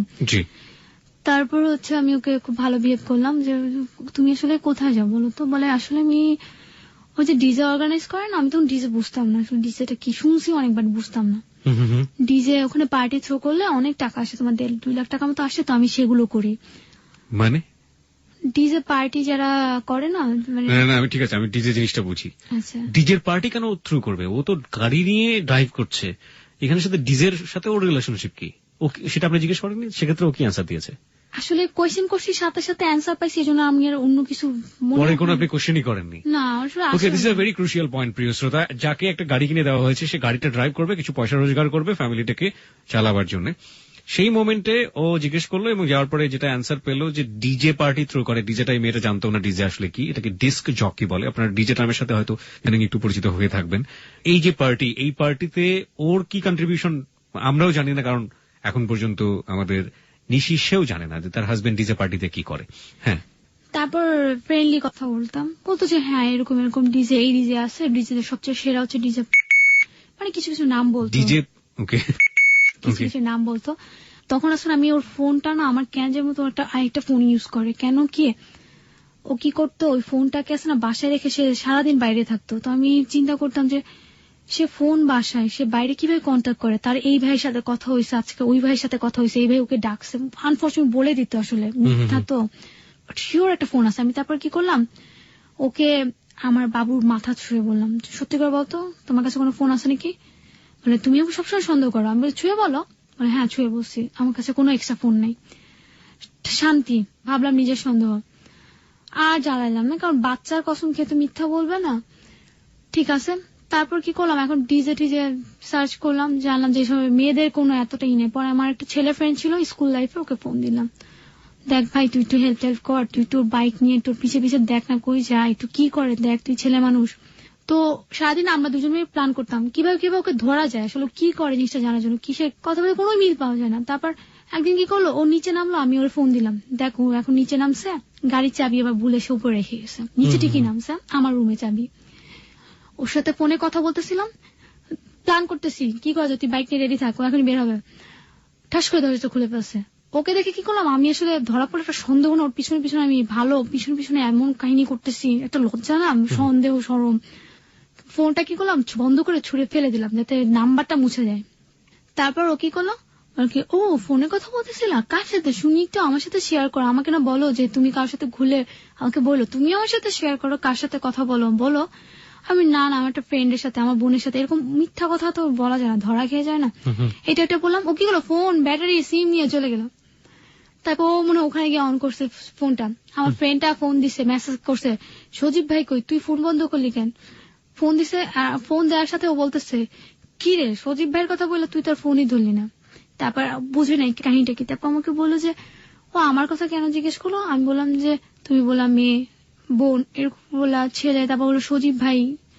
বললো যে না আসলে সত্যি কথা, আমার একটা ছেলে ফ্রেন্ড ফোন দিছিল, তোমার কথা জিজ্ঞেস করলো, এই তোমার কাছে কাজ আছে, কি জানো কাজ, এই জন্য আর কি। তারপর রেখে দিল। এরপর আসলে ওই সময়টা আমার অনেক খারাপ একটা সময় গেছিল, আমি আসলে পুরো অসহায় ছিলাম, সত্যি কথা বলতে যেটা। আসলে সব ফ্রেন্ডরা ছিল, বাবা মা ছিল, ওটা অসহায় ছিলাম খুব, এমন একটা ব্যাপার কারোর সাথে শেয়ার করতে পারতাম না। আমি কিন্তু এখন অনেক আলোর মতো ভালো আছি, বাট ওই সময়ের কথা মনে পড়লে আমার অনেক কান্না আসে। মানে দেখা গেছে কি 2টা বাচ্চা পালার মতো আমার তখন অতটাই ছিলাম না আমি।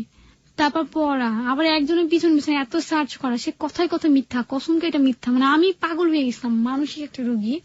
আমি রাত 12টা থেকে ওয়েট করতাম, আসে না আসে না আসে না। আর ওদের মা ফুপির কাছে বিচার দিলে উল্টা আমাকে বকা দিত।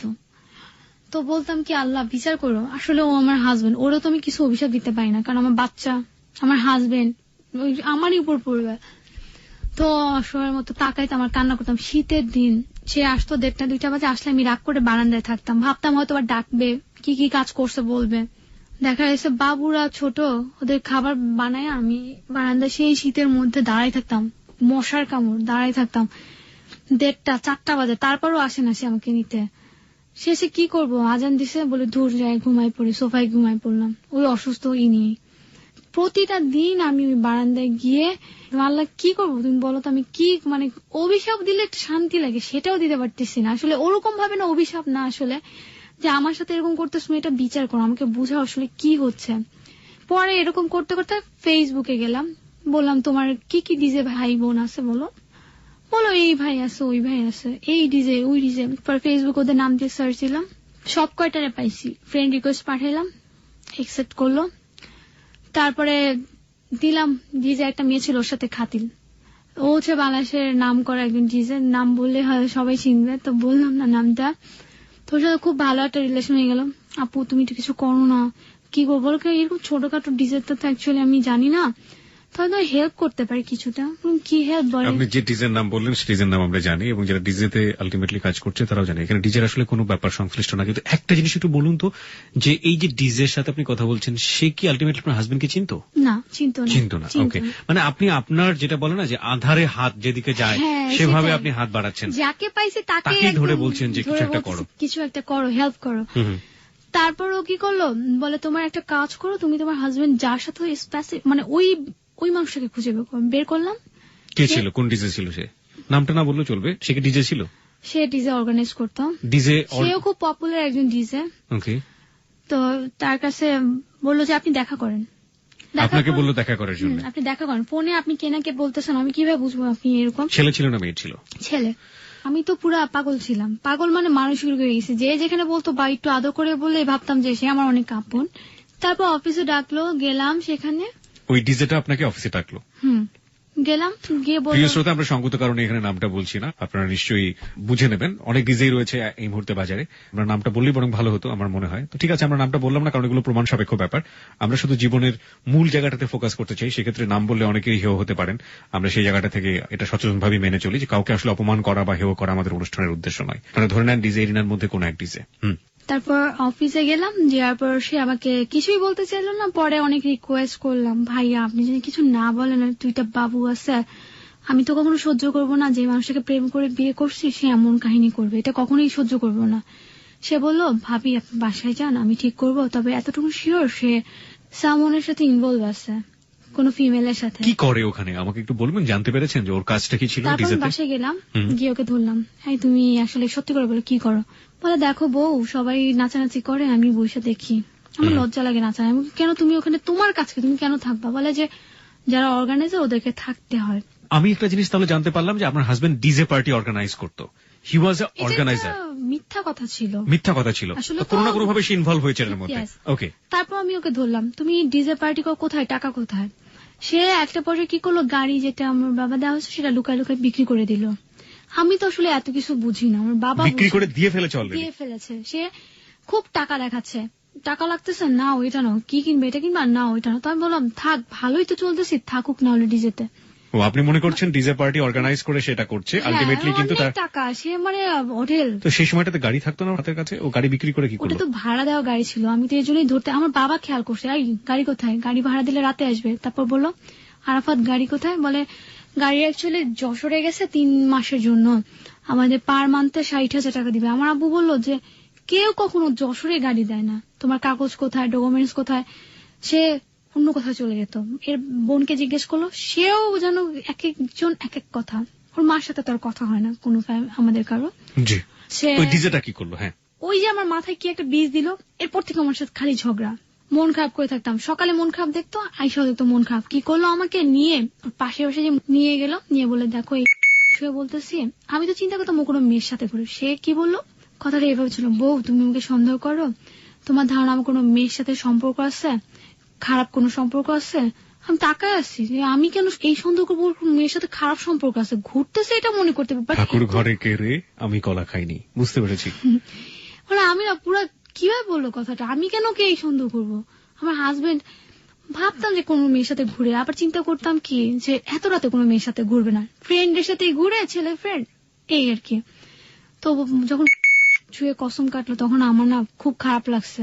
বউ বলে বললো, মানে এত ঢং ঢং করে বললো, বললাম কি থাক যা হোক, আমি নিজেই খারাপ, ওকে সন্দেহ করবো না। ওকে, আমরা একটু থামাচ্ছি আপনাকে। প্রিয় শ্রোতা, এখানে রিলিজিয়াস্টিক কিছু খুবই সেন্সিটিভ কিছু বিষয় আমরা আমাদের গল্পে মিউট শব্দ ব্যবহার করেছি রিলিজিয়াস্টিক পার্সপেক্টিভ থেকে। এগুলো খুবই অন্তরের অন্তঃস্থলের শ্রদ্ধার জায়গাটা থেকে, অনেকেই সহজভাবে নিতে পারবেন না। কিন্তু ব্যক্তিগত জীবনে আমরা এরকম খুবই গুরুত্বপূর্ণ জিনিস এগুলো ছুঁয়ে অনেক সময় শপথ করি, এবং ছুঁয়ে অনেক সময় রাগের বশে হোক বা যে কোনো কিছুর বশে হোক না কেন অনেককে বিশ্বাস করানোর জন্য এই কাজটা করি, যেটা মূলত একেবারেই অন্যায়। আপনি চাইলে কোনো ধর্মীয় আলেম তার কাছে গিয়েও পরামর্শ নিতে পারেন, সেও আপনাকে বলবে যে আপনি যেটা করছেন সেটা রিলিজিয়াস্টিক পার্সপেক্টিভ থেকেও অন্যায়, আর নিজের বিলিভের জায়গাটা থেকে, সম্মানের জায়গা থেকেও ব্যক্তিগত এইসব ছোটখাটো বিষয়গুলোতে কখনোই এত বড় মাপের এত সম্মানের জিনিসগুলোকে কখনো জড়ানো উচিত নয়।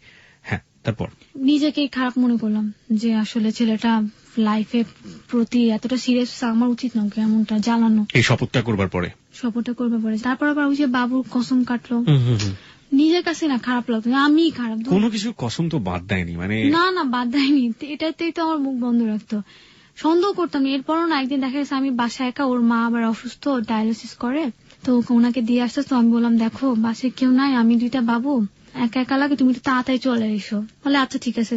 তো ওর গাড়ির হর্নটা একটু অন্যরকম ছিল, তো গাড়ির নিচে হর্ন বাজতেছে, আমি বুঝছি ও আসছে, আমি না খেয়াল করতেছি কোন সময় আসবে, একটু বাচ্চাদেরকে একটু সাজে সোজা রাখছি দেখবে, খেয়াল ও আসতেছে না। তারপর বললাম কি ব্যাপার, আধা ঘন্টা হয়ে গেছে আসে না, কি করলাম, নিচে গেলাম, সিঁড়ি দিয়ে গেলাম, কারণ লিফটে বেরোলে টুন করে একটা শব্দ হয়, লিফটে সোজা ওর গাড়িটা, সিঁড়িতে নেমে দেখি কি ও গাড়িতে বসে, আমি জাস্ট দেখলাম কি ও এরকম করলো, ভাবলাম গাড়িতে, আমি বললাম কে তুমি, এরকম করা বলতে আসলে আমাদের শ্রোতারা বুঝবে না যেহেতু আপনাকে দেখে নাই, মানে হাত থেকে কানটা থাম করে নামিয়ে ফেললো। হ্যাঁ সরি, আসলে হাত থেকে কান নামাবেন, আমি কান থেকে হাত ওকে, কান থেকে হাতটা দ্রুত নামিয়ে ফেললো। হ্যাঁ, আমি হঠাৎ করে দেখে বুঝলাম না, এত কষ্ট লাগলো যে ছেলের এত সুন্দর করে বুঝাইলাম যে তুমি চলে এসো একা, সে নিচে কেন বসে আছে আধা ঘন্টা পৌনে 1 ঘন্টার মতো। তারপর আসলে সেলফোনে কথা বলছিল, রাইট, বা মোবাইল পরে ধরলাম। হ্যাঁ, নাহলে তো আসলে কানে কি ধরে থাকবে, এটা বোঝা যাচ্ছে সেলফোন ধরেছিল। হ্যাঁ, আসলে আইডিয়া ছিল না যে সে আরেকটা সেলফোন ইউজ করে। না ওই যে বাবুর কসম কাটলো তখন জিজ্ঞেস করলাম সেলফোন ইউজ কর, না ইউজ করি না। তারপর বললাম তোমাকে আমি এত বুঝলাম, তুমি নিচে কি করবো, না আমার শরীরটা ভালো লাগতেছিল না, আমি এই জন্য বসে আছি, চিন্তা করতেছি কি করা যায়, কি করে উপরে উঠে যায়, খালি আমাকে এইসব কথা। বিজনেস ক্যাম্পেল বাবুরা উপরে, চলো তাড়াতাড়ি চলো উপরে চলো, ও আসছে এটাই না, আর ঘাটাঘাটি করলাম না। এরপরে সারাদিন চিন্তা হলো যে গাড়িতে কি করলো আধা ঘন্টা, কিন্তু এটা কখনোই ভাবিনি সে ফোনে কথা বলছে। আমি বললাম কি আমি কি ওর এতই জ্বালাই যে আমার অশান্তিতে গাড়িতে বসে আসছে, এত বুঝাই বললাম, মানে বুঝানটা একটু অন্যরকম ছিল। আমরা সেটা সবাই এরকম হলে সবাই রাগ করবে, এরকম 2 দিন ওকে অনেক জ্বালাইলাম, দেখো তুমি যদি এমন করো না আমি বাসায় চলে যাবো, আমি আম্মু আব্বুর সাথে শেয়ার করবো, এটা বলা শুরু করলাম। সে কি করলো, পরদিন রাতে বেলা হঠাৎ 6টার দিকে আসলো, আসার পর হচ্ছে আমার জন্য শর্মা, আমার প্রিয় খাবার শর্মা নিয়ে আসলো, আসার পর খেলাম শর্মা। তারপর বড় বাবুটা অনেক যেতে চাইলো ওর কোলে, কিন্তু সে কোলে নিল না, কোলে নিচ্ছে তার যেতে হবে কাজ আছে, তো অনেক জোর করে চলে গেল। তো আমার খুব কষ্ট, বাচ্চাকে এরকম রেখে চলে যায় মানুষ। তারপর রাতেবেলা 12টা থেকে ফোন দিল, বলে তুমি রেডি থাকো, তুমি না আমাকে সন্দেহ করো, প্রতিদিন কোথায় যায়, চলো দেখাই নিয়ে আসি। পরে নিয়ে গেল একটা ডিজে ক্লাবের মধ্যে, তারপর গিয়ে না দেখি মেয়ে ছেলে মিলানো। আমি ভাবতাম যে এত রাতে কোনো মেয়ে বের হইতে পারে না বাসা থেকে, রাত 12টা 12:30 বাজে। পরে ওর সাথে যেই ছেলে থাকতো সেই ছেলে দেখে একটা মেয়ের সাথে কোলে বসাইয়া, উনিও ম্যারিড। এখান থেকে আমার খারাপ লাগলো যে উনি যদি এমন করে ও তো এমন করবে না। তারপর চুপ করে আসি, বললাম থাক, ছেলেটা এত বড় মন করে নিয়ে আসছে, আমি কিছুই বলবো না। যে ছেলেটা, মানে কোন ছেলেটার কথা বললেন? আরাফাত না, কিন্তু কোন ছেলেটা সাথে ফ্রেন্ড, যার সাথে প্রতিদিন যাওয়া আসা করে, ওই ছেলে ম্যারিড ছিল, রাইট, ওই ছেলে ম্যারিড ছিল, এবং ওই ছেলে ওইরকম একটা পার্টিতে গিয়ে একটা মেয়েকে কোলে বসিয়ে, ওকে হোয়াটএভার ইট ইজ, তখন সন্দেহ আসলো যে দুজন যেহেতু একই।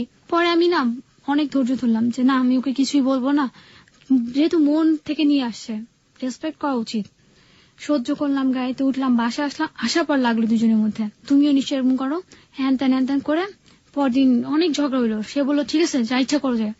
ঝগড়া করলাম, পরে ওর মাকে উঠাইলো, মা আমাকে সারাক্ষণ জ্বালা, এই জন্য আমি আত্মহত্যা করবো, আমি এখনই রেল লাইনে নিচে পড়বো, এই বলে বের হয়ে গেছে সে। আমি পরদিন সবকিছু নিয়ে আমাদের বাসায় চলে আসলাম। আবার এরই মাঝখানে আমি একটা প্রাইভেট ভার্সিটি ফর্ম কিনলাম যে একে নিয়ে তো হবে না, পড়ালেখাই শুরু করতে হবে। পরে আমরা 5টা ফ্রেন্ড একসাথে দিলাম। আনফর্চুনেটলি আমার আর একটা মেয়ের চান্স হইল। তো আমার আব্বু বলতেছে যে পড়ো, তোমার হাজবেন্ড যেহেতু খরচ দিবে পড়ো। তো পরীক্ষা দিলাম, এই কাহিনীর মধ্যেই পরীক্ষা দিয়ে আসলাম, কিচ্ছু পড়ি নাই। ওর সাথে কি করলাম, চলে আসলাম বাসায় এসে পরীক্ষা দিলাম। দেওয়ার পরে আবার ফোন দিলাম সেই ডিজেকে, ভাইয়া এরকম এরকম, বলে ও তুমি চলে আসছো, শিওর তুমি চলে আসো? হ্যাঁ। বলে আর যাবো না? বল কি না আর যাবো না। বলে কি তুমি বোকা, তুমি আসো আমি তোমাকে বুঝাই। গেলাম ওনার কাছে। আয়শা বাবু বলছে এর আগে ছিল ভাবি আপনি, এখন তুমি। হ্যাঁ ভাবি তুমি।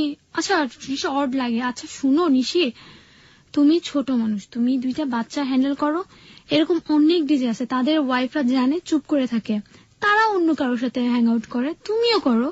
তোমার 2টা ফ্যাসিলিটি, একটা নিজের শান্তি পাবো, একটা হাজবেন্ডও জ্বালানো হবে না, হাজবেন্ডের একটা ট্রাস্ট আসবে। তো বললাম কি ভাইয়া এগুলো না, ভাই আমাকে ভালো একটা বুদ্ধি দেন, কোন মেয়ের সাথে ওই মেয়ের ধরে পিটাবো? বলে কি হাসে, বলে মেয়ের দোষ কি, মেয়ে তো এরকম করবে, তোমার হাজবেন্ড ঠিক করো। বলে এটা তো সম্ভব না, মেয়েটাকে ধরবো। পরে ওই দিন চলে আসলাম। চলে আসার পরে হলো কি ওয়েট করতেছে আরাফাত নিতে আসবে, ভাব ধরে আছে 2টা বাচ্চা নিয়ে আসছে, চিনি তো নিতে আসবে। গেল 1 মাস, 1 মাসের মধ্যে আমি তারপর এর মাঝখানে আবার গেলাম ওই ভাইয়াটার কাছে, ভাইয়া কিছু করেন তো নিতেও আসতেছে না, নিশ্চয়ই কোনো খুব ডিপলি আসছে। বলে কি হ্যাঁ এই পার্টিতেই থাকে, পার্টিতেই নাচে, ওর এরকম একটা নেশাতে খুব ডিপলি আসছে। আমাদেরকে একটু যতটুকু বললাম এটা পরিষ্কার হবে না, ঠিক ততটুকু পরিচয় আমাদেরকে বলেন। ও কি ওখানকার ড্যান্সার ছিল মেয়েটা? ড্যান্সার ছিল, সিঙ্গার ছিল। Singer and dancer, yes. Okay. সেই মেয়েটার সাথে আপনার হাজবেন্ডের অ্যাফিলিয়েশন? খুব ভালো একটা রিলেশন। খুব ভালো relation means what kind of relationship? যেমন বউ বাচ্চা চলে আসছে, তার কোনো খেয়াল নাই, সে জানি না তার কি চলে যাচ্ছে, সবকিছু সাইড করে দিয়ে ওই মেয়েটার প্রতি সে পুরোপুরি অন্ধ, পুরোপুরি হয়ে গেছে। ওকে। এরপরে আবার এই তো একজনের টেনশন আছে, একদিন হঠাৎ করে ফোন দিল তার ফ্রেন্ড, ফোন দিয়ে বলতেছে নিশি তুমি কি বাসায় শুনছে? হ্যাঁ। দেখো মনটা খারাপ। আসলে আমি বলি কি হয়েছে? এখন তো আমি জেনেই গেছি একটা মেয়ের সাথে রাফি আছে, এখন আর আমি অতটা ফোন ধরি না, ফোন আসলেও ধরি না। আগে যেমন তার আগে তাকে আমি সারাক্ষণ ফোন দিতাম, বাট এরপর তার ফোন ধরি না। দেখো মনটা খারাপ আমার, আসলে খুব ইমোশনাল কিছু কথা বললো, গার্লফ্রেন্ডের সাথে রিলেশন ব্রেকআপ হয়েছে। কে বলছে এটা? ওই ভাইয়াটা, ডিজেটা। ডিজেটা। দূর ভাল লাগে না, একটা কাজ করো, তোমারও হাজবেন্ড এরকম করতেছে, আমার গার্লফ্রেন্ড আসো আমরা রিলেশন করি, দেখাই দেবে। দূর, তোমার হাজবেন্ড একটা খারাপ, ও তুমি থাকতে এই মেয়ের সাথে ঘুরে, তোমার মতো একটা মেয়ে থাকতে। তো এগুলো শোনার পর কেমন জানি লাগলো জিনিসটা। আবার চিন্তা করলাম কি উনি কি এটার জন্য নাকি আবার মিথ্যা কথা বললো। পরে তো আমার আবার একটু বিশ্বাস আসলো আরাফাতের প্রতি যে হয়তো উনি এটার জন্যই মিথ্যা বলছে। পরে কি করলাম, আরাফাতের তো চলে আসলাম। তারপর কোন একজনকে দিয়ে আমি আরাফাতের মোবাইলের ওর নাম্বারটা দিয়ে ওর ইনকামিং আউটগোয়িং কল চেক করলাম, তারপর একটা নাম্বার পাইলাম, তো ফোন দিলাম সেই নাম্বারে। ফোন দিয়ে বললাম যে কে তুমি, এরকম আমার হাজবেন্ডের সাথে এত কথা বলো কেন, কথা বলো? বলে কে, আমি চিনি না।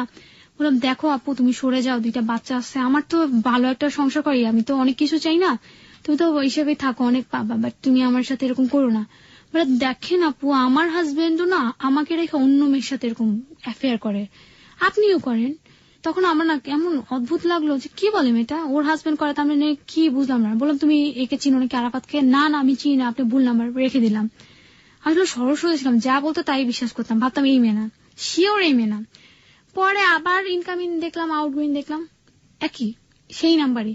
পরে কি করলাম, একটা ফ্রেন্ডের মাধ্যমে সিমটা তুললাম, ওই মেয়ের সিমটা তুললাম, কারণ আমি বুঝলাম কি এফএনএফ নাম্বারটা দিলাম, কারণ আরাফাতের সাথে এফএনএফ করা শিওর, একটা এফএনএফ বললাম তুলে নিলাম, সিমটা আমার কাছে রাখলাম।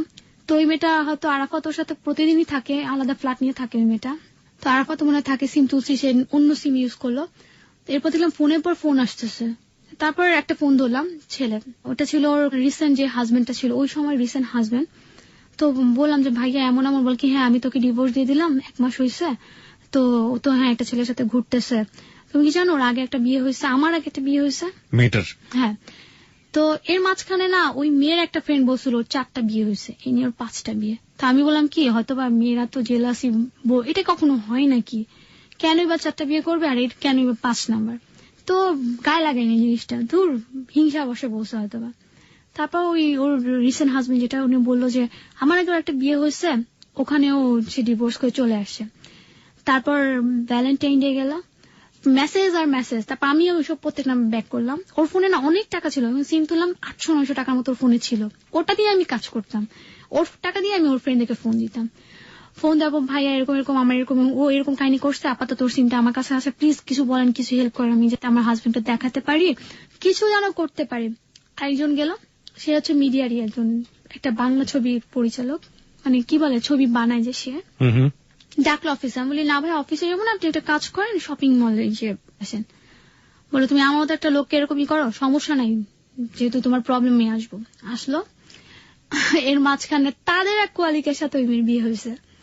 বলে ওর তো আমার এক কোয়ালিকের সাথে বিয়ে হয়েছিল, 3 বছর ছিল, কিন্তু এরপর চলে আসছে।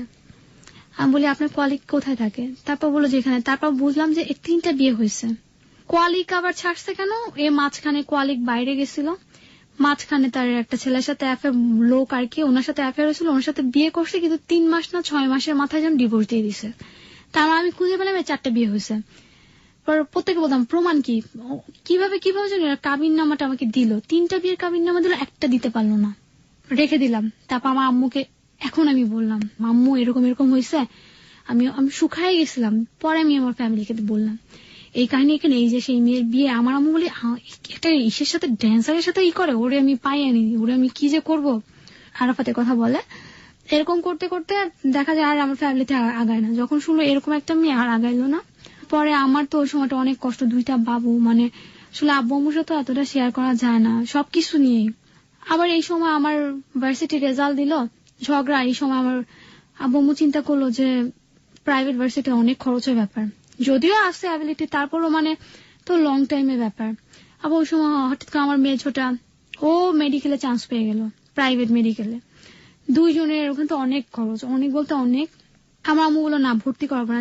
যখন দেখলো যে 5টা ফ্রেন্ড একসাথে দিলাম, ওদের ম্যাক্সিমামই গোল্ডেন ছিল, ওরা চান্স পাইলো না, আমি পাইছি। আব্বু বললো না, কষ্ট হলো পড়াবো কে। আমি ভর্তি হলাম, হওয়ার পর পড়ালেখা কন্টিনিউ করতেছি, আর এদিকে ওয়েট করতেছি কবে আসবে। একটা সময় আমি ফোন দিলাম, অনেক বাধ্য হয়ে ফোন, মানে আমার বাবা মা বলতেছে দেখো তুমি কি এখানে থাকবা বলো। আমি বলছি না আব্বু, আমি এখানে মরে গেলেও থাকবো না, আমি এই ছেলের কাছে কখনোই থাকবো না। অনেক রিকোয়েস্ট করছে, আমি বলছি না, থাকলে বলো আমরা একটা ব্যবস্থা করবো। বলছি না, তুমি কি চাও আমাকে ডুবাই দিতে, এরকম এরকম হ্যান ত্যান বলে স্ট্রিক্ট থাকবোই না। আর আমার ফ্যামিলি থেকে অতটা নাড়াচাড়া দেয়নি। পরে কি করলাম, আস্তে আস্তে আমি বাস্তব ফেস করলাম। বাস্তব থেকে পুরা উল্টা, মানে কেমন জানি বাস্তব আসলে 2টা বাচ্চা নিয়ে, মানে তখন তো আমি মনে করছি অনেক দিক আছে, এটা করবো, দূর কোনো কিছুই মনে হবে ড্যাম কেয়ার। কিন্তু ফেস করলাম প্রতিটা সেকেন্ড, প্রতিটা দিন, প্রতিটা সমস্যা। তখন আমার খুব খারাপ লাগলো যে হ্যাঁ কিসের মধ্যে পড়লাম আসলে। যতটা ইজি বাস্তবতা ফেস বলতে আপনি কি বোঝাচ্ছেন? বাস্তবতা ফেস বলতে যেমন একটা যেমন চলতে ফিরতে গেলে সোসাইটিতে কি হচ্ছে, পরিবারে কি হচ্ছে, স্বামী ছাড়া আর কি আলটিমেটলি যে জীবনটা, রাইট, স্বামী ছাড়া যেটা আসলে হাজবেন্ড থাকা অবস্থায় এগুলো বলে গায়ে লাগতো না, কিন্তু এটার নাই থাকা অবস্থায় এটা খুব গায়ে লাগতো। সবাই এক ধরনের রোদ পেতে থাকে। আমার বাবার উপর আমি দোষ দিব না, কারণ বাবা অনেক ট্রাই করছে। আমার ইমিডিয়েটলি ছোট যেটা, ওরই ভর্তি লাগছে। আমি যতটুকু বুঝেছি আপনার, সেটা হচ্ছে যে আপনাকে এফোর্ট করার মতো ক্যাপাবিলিটি আপনার ফ্যামিলির নাই, বা আপনি চান যে আপনার এফোর্ট আপনি নিজেই করেন। সেটা করতে গিয়ে আলটিমেটলি আপনি নিজে থেকে ট্রাই করা শুরু করলেন বিভিন্ন জায়গাতে, এবং করতে গিয়ে আপনার সম্পর্কে যখন জানে, আপনার স্ট্যাটাস গুলো যখন জানে, তখন আলটিমেটলি রাইট ওয়েতে যেইভাবে আপনার কোয়ালিটি দিয়ে আপনার জব পাওয়া উচিত সেটা হয় না, আপনাকে তারা বিভিন্ন ভাবে অফার করে। Right, this is the real fact. আসলে হ্যাঁ এটা হচ্ছে, বাট জবের ক্ষেত্রে অতটা যাওয়া হয়নি। বাট বাস্তবতা থাকে না যে আপনি কোন কোন জায়গায় ট্রাই করেছেন, একদম ফ্র্যাঙ্কলি বলেন। নট ইভালুয়েটিভ করেছি যে রিসেন্টলি ট্রাই করেছি, বাট ওই সময়টার কথা বলতেছি যে ফ্যামিলি থেকে, যেমন আমার আগে ভার্সিটিতে, প্রাইভেট ভার্সিটি 200 টাকা 300 টাকার মতো লাগতো। ফ্যামিলি থেকে 2-3 দিন দিল, 3-4 দিনের দিন কেমন জানি করলো, মানে করতো। দেখা যাচ্ছে যেখানে 200-300 টাকা নিয়ে চলতাম, সেখানে অতটুকুন রাস্তা দেখা ওই ভার্সিটি আমি হেঁটে যেতাম। কি করবো, সাহস হইতো না। ফ্যামিলিতে এক ধরনের বৈপরীত্য দেখলেন। এছাড়া আর রিলেটিভের মধ্যে যেমন একসাথে হলে আমার সাথে কেউ মানে কথা বলতেছে, একটা কাহিনী বলতেছে, আমার ছোটটা দিকে তাকাই বলতেছে, আমি যে আসি, আমি যে শুনছি, আমার দিকে তাকাচ্ছে না, মানে আর কথা বলতে গিয়ে ও তো একটা করছে কাহিনী হয়েছে। তারপর দেখা গেল আমার পরিচিত কিছু ভাইয়া ছিল, মানে আমার আত্মীয় স্বজনের মধ্যে খুব রেসপেক্ট করতাম, আবার খুব ওনারাও রেসপেক্ট করতো। কিন্তু এই কাহিনীটা পড়াশোনা আমার আম্মু তো সবাইকে শেয়ার করলো, হয়তো ভাইয়া বললো, ফোন দিল, তোমার এই কাহিনী হবে, কখনোই জানতাম না, এরকম বললো, কথাবার্তা বললো। একটা সময় বলে কি উনি ম্যারিড আর কি, তো তারপর বলে কি যে দেখো আসলে আমরা অ্যাফেয়ার শুরু করি।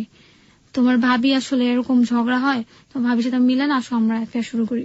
তুমি একটা ম্যারিড মেয়ে, জানি না তুমি কিভাবে এতদিন মানে হাজবেন্ড ছাড়া এত হয়ে আসো, আসলে আমরা একটা রিলেশন করি। মানে এই ধরনের বিভিন্ন রকমের কথাবার্তা আপনার কানে আসতে লাগলো, আপনি রিয়েলিটি ফেস করলেন। আমরা বুঝতে পারছি যে আপনার সামাজিকতা এবং পারিবারিক ব্যাপারটা অনেক টাফ হয়ে যাচ্ছে। বাই দ্য ওয়ে, এখানে আমাদের ক্লিয়ার হওয়া দরকার যে আপনি কি ডিভোর্স নিলেন, নাকি ওই মেয়েটার সাথেও কি হলো আপনার হাজবেন্ডের? না, ডিভোর্সটা আমি নিতে চাইছিলাম, বাট যখন দেখলাম এরকম বিভিন্ন জায়গা থেকে নক আসতেছে, তারপর ভাবলাম যে না, ডিভোর্সটা দেওয়াটা ঠিক হবে না, এটা আমার একটা ঢাল। কারণ এত রিলেটিভ, মুখের উপর একটা খারাপ বিহেভ করা যায় না। রেসপেক্ট করতাম যাকে, তাকে তো মুখের উপর কিছু বলা যায় না। আমি বলতে পারি না, হয়তো যায়, বাট আমি পারি না। সো ঢাল হিসেবে আপনি এটাকে এক ধরনের ব্যবহার করছেন। বলতাম যে না, আমার হাজবেন্ড আছে, আমি এখন ওকে লাভ করি, আমি ওকে ডিভোর্স দিব না। আলটিমেটলি কি আপনি লাভ করেন? লাভটা চলে গেছে, বাট লাভ করি, হ্যাঁ করি। এই যে উত্তরটা, এই উত্তরটার মধ্যে অনেক কিছু আছে হানা, আপনি আপনার মতো করে বুঝে নিয়েন। এক আর 2 নম্বর যেটা, সেটা হচ্ছে ওই মেয়েটার কি হলো? ওই মেয়েটার তারপর হচ্ছে কোনো খোঁজ খবর না। আমি ওয়েট করতেছি আসবে নিতে, এরকম 1 বছর চলে গেল। মাঝখানে বাবুদের একটা বার্থডে গেল, ওয়েট করছিলাম, আমি শিওর ছিলাম সেদিন সে আমাকে উইশ করবে, সরি টরি বলবে। সেদিন চলে গেল। আমার বাবা, এত অসহায় ছিলাম দিনটা, মানে বললে খারাপ লাগবে। আসলে আমার বাবা আসলে অনেক করছে, ঋণী আমি। আসলে এমনিতে বাবা মার কাছে ঋণী, সেটা আলাদা কথা, কিন্তু এই ব্যাপারে আমি অনেক ঋণী। সেটা হচ্ছে যখন আরাফাতের সাথে আমার মিল ছিল, তখন আমরা প্ল্যান করছিলাম অনেক বড় রেস্টুরেন্টে বার্থডে করবো, টুইন্স। কিন্তু যখন বার্থডে দিন, আমি শিওর ছিলাম কেক টেক কিছু একটা পাঠাবে, কিন্তু সকাল থেকে দিন চলে গেল, একটা টাকা নেই আমার কাছে যে কিনবো কেক। বাচ্চার, আমার এত আহ্লাদের বাচ্চার এরকম অবস্থা, বার্থডে হচ্ছে না। আব্বু বলে আমি কেক নিয়ে আসবো, না না আব্বু দরকার নেই, বাসা থেকে আনবে কেক। রাত চলে গেল, কিছুই আমি পরে না, আমি ওই রাতে মানে পুরো একদম হয়ে গেছে। সিচুয়েশন এমন ছিল যে না কিছু করতে পারবো, 2টা বাবু, মানে পুরো একদম খারাপ একটা সিচুয়েশন ছিল। সে তখনও আসেনি, কোনো ফোন নাই, কিছু নেই। তখন আমার অনেক খারাপ লাগছে, বুঝছি সে চলে গেছে কন্ট্রোলের বাইরে। তার কিছুদিন পর বললাম, বুঝছি ও আসবে না, আমাকে কিছু একটা করতে হবে। আমি ওদের বাসায় গেলাম, ওর মাকে বললাম যে আসলে কি হচ্ছে আন্টি, দেখেন আমাকে মিলাই দেন। ওর মা খালা ছিল, মিলাই দেন, যা হয়েছে হয়েছে, আমি ভুলে গেলাম, আপনি মিলাই দেন।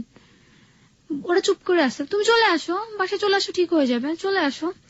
আমি বললাম চলে আসবো, এরকম তো আমার বাবা মা দিবে না, আপনারা নিতে আসবেন। বল কি না, আমরা নিতে আসবো না। তো আমি ওই মেয়েটার ছবি বললাম না, দেখলাম ওই যে একটা লোক দিল। তারপর আমি আসবো, তখন দেখি কি ওই মেয়েটা এত বড় একটা পেট নিয়ে আমার সামনে দিয়ে অন্য রুমে গেল। আমি না এক পলক দেখলাম, কিন্তু মোটা হয়ে গেছে, এত মোটা। আর এই পরিচিত লাগছে মেয়েটাকে, চেনা চেনা লাগতেছে। আমি তো কখনো দেখিনি, 8-10 বছর ছিলাম, 8-9 বছর। and she's a pregnant lady। হ্যাঁ, আর এত মোটা। আবার মানাইতে পারতাম না যে আরাফাত এই মেয়েকে পছন্দ করবে, না কখনোই না, কালো মোটা। এখন কি বলবো, হাসবো না কাঁদবো, দিস ইজ কল লাইফ, এটাই হচ্ছে জীবন। দেখুন ঘটন এবং অঘটন কিভাবে একটা জীবনে ঘটতে পারে। ওকে, তারপর দেখলাম সব নতুন ফার্নিচার, দামি সোফা, নতুন ফ্রিজ। তা বললাম আন্টি এগুলো কবে কিনছেন? বলে তো কয়দিন আগে কিনছি। নতুন টিভি। মানে আন্টি মানে হচ্ছে আরাফাতের মা? না না না, ওর খালা। ওকে। পরে আমি বাসে গেলাম, আম্মু জানো আজকে আমি আসলে ওরকম বলি, আমি নিজে গেছি, বললাম আজকে আমাকে ওই পিচিটার জোর করে নিয়ে গেল ওর খালাতো ভাইটা, না গিয়ে পারলাম না, গেলাম। তারপর দেখি এরকম একটা মেয়ে, সব কাহিনী বললাম। আম্মু বললো ওই মেয়েটাই, ওই মেয়ে, আমি যাবো। সেদিন রাতেই গেল, গিয়ে দেখে নতুনই। পরে আম্মু বললো তুই ওই মেয়ের বাসা চিনিস? আমি হ্যাঁ চিনি। গেল, ওই মেয়ে দাঁড়ানো গেছে, ওই মেয়ে তো নাই, ওর ফার্নিচার টার্নিচার নিয়ে এই যে 1 বিল্ডিং পরে চলে গেছে। বললাম 1 বিল্ডিং পরে ফার্নিচার নিয়ে গেছে? এটা তো আমার হাজবেন্ডের বাসা। বলকি জানি না, নতুন বিয়ে করছে, ওখানে ফার্নিচারটা নিয়ে গেছে। এর কিছুদিন আগে আমার আম্মু ওর মাকে ফোনে জিজ্ঞেস করছিল আপনি চিনেন? বলে আপনি আমার মাথায় এনে দেন, আমি বলবো যে আমি মেয়েকে চিনি না, আমি মেয়েকে জানি না, আমার ছেলে জানি যে আমি বিদেশ চলে গেছে। তারপর তো আমার আম্মু ধরলো, সরাসরি ধরলো, বলে এখন ছেলে তুলছে, কি করবো? আমার ছেলে বিদেশ যাওয়ার আগে আমাকে ইউজ করতে, এই জিনিস খুব ইউজ করতে। তারপর হাতে দিয়ে বললো যে তোমার কাছে রইলো, আমি তোমার হাতে ওকে রেখে দিচ্ছি, তুমি ওকে কখনো করবা না, খারাপ করবা না, মানে ওই মহিলাটা খারাপ বিহেভ করবা না। হ্যাঁ, এরকম বললো। তারপর চলে গেল। বলো আমি কি করবো, আমার ছেলের একটা ওয়াদা। তারপর আমার আম্মু বললো যে অসম্ভব, এখানে আন না, চলো চলে যাই।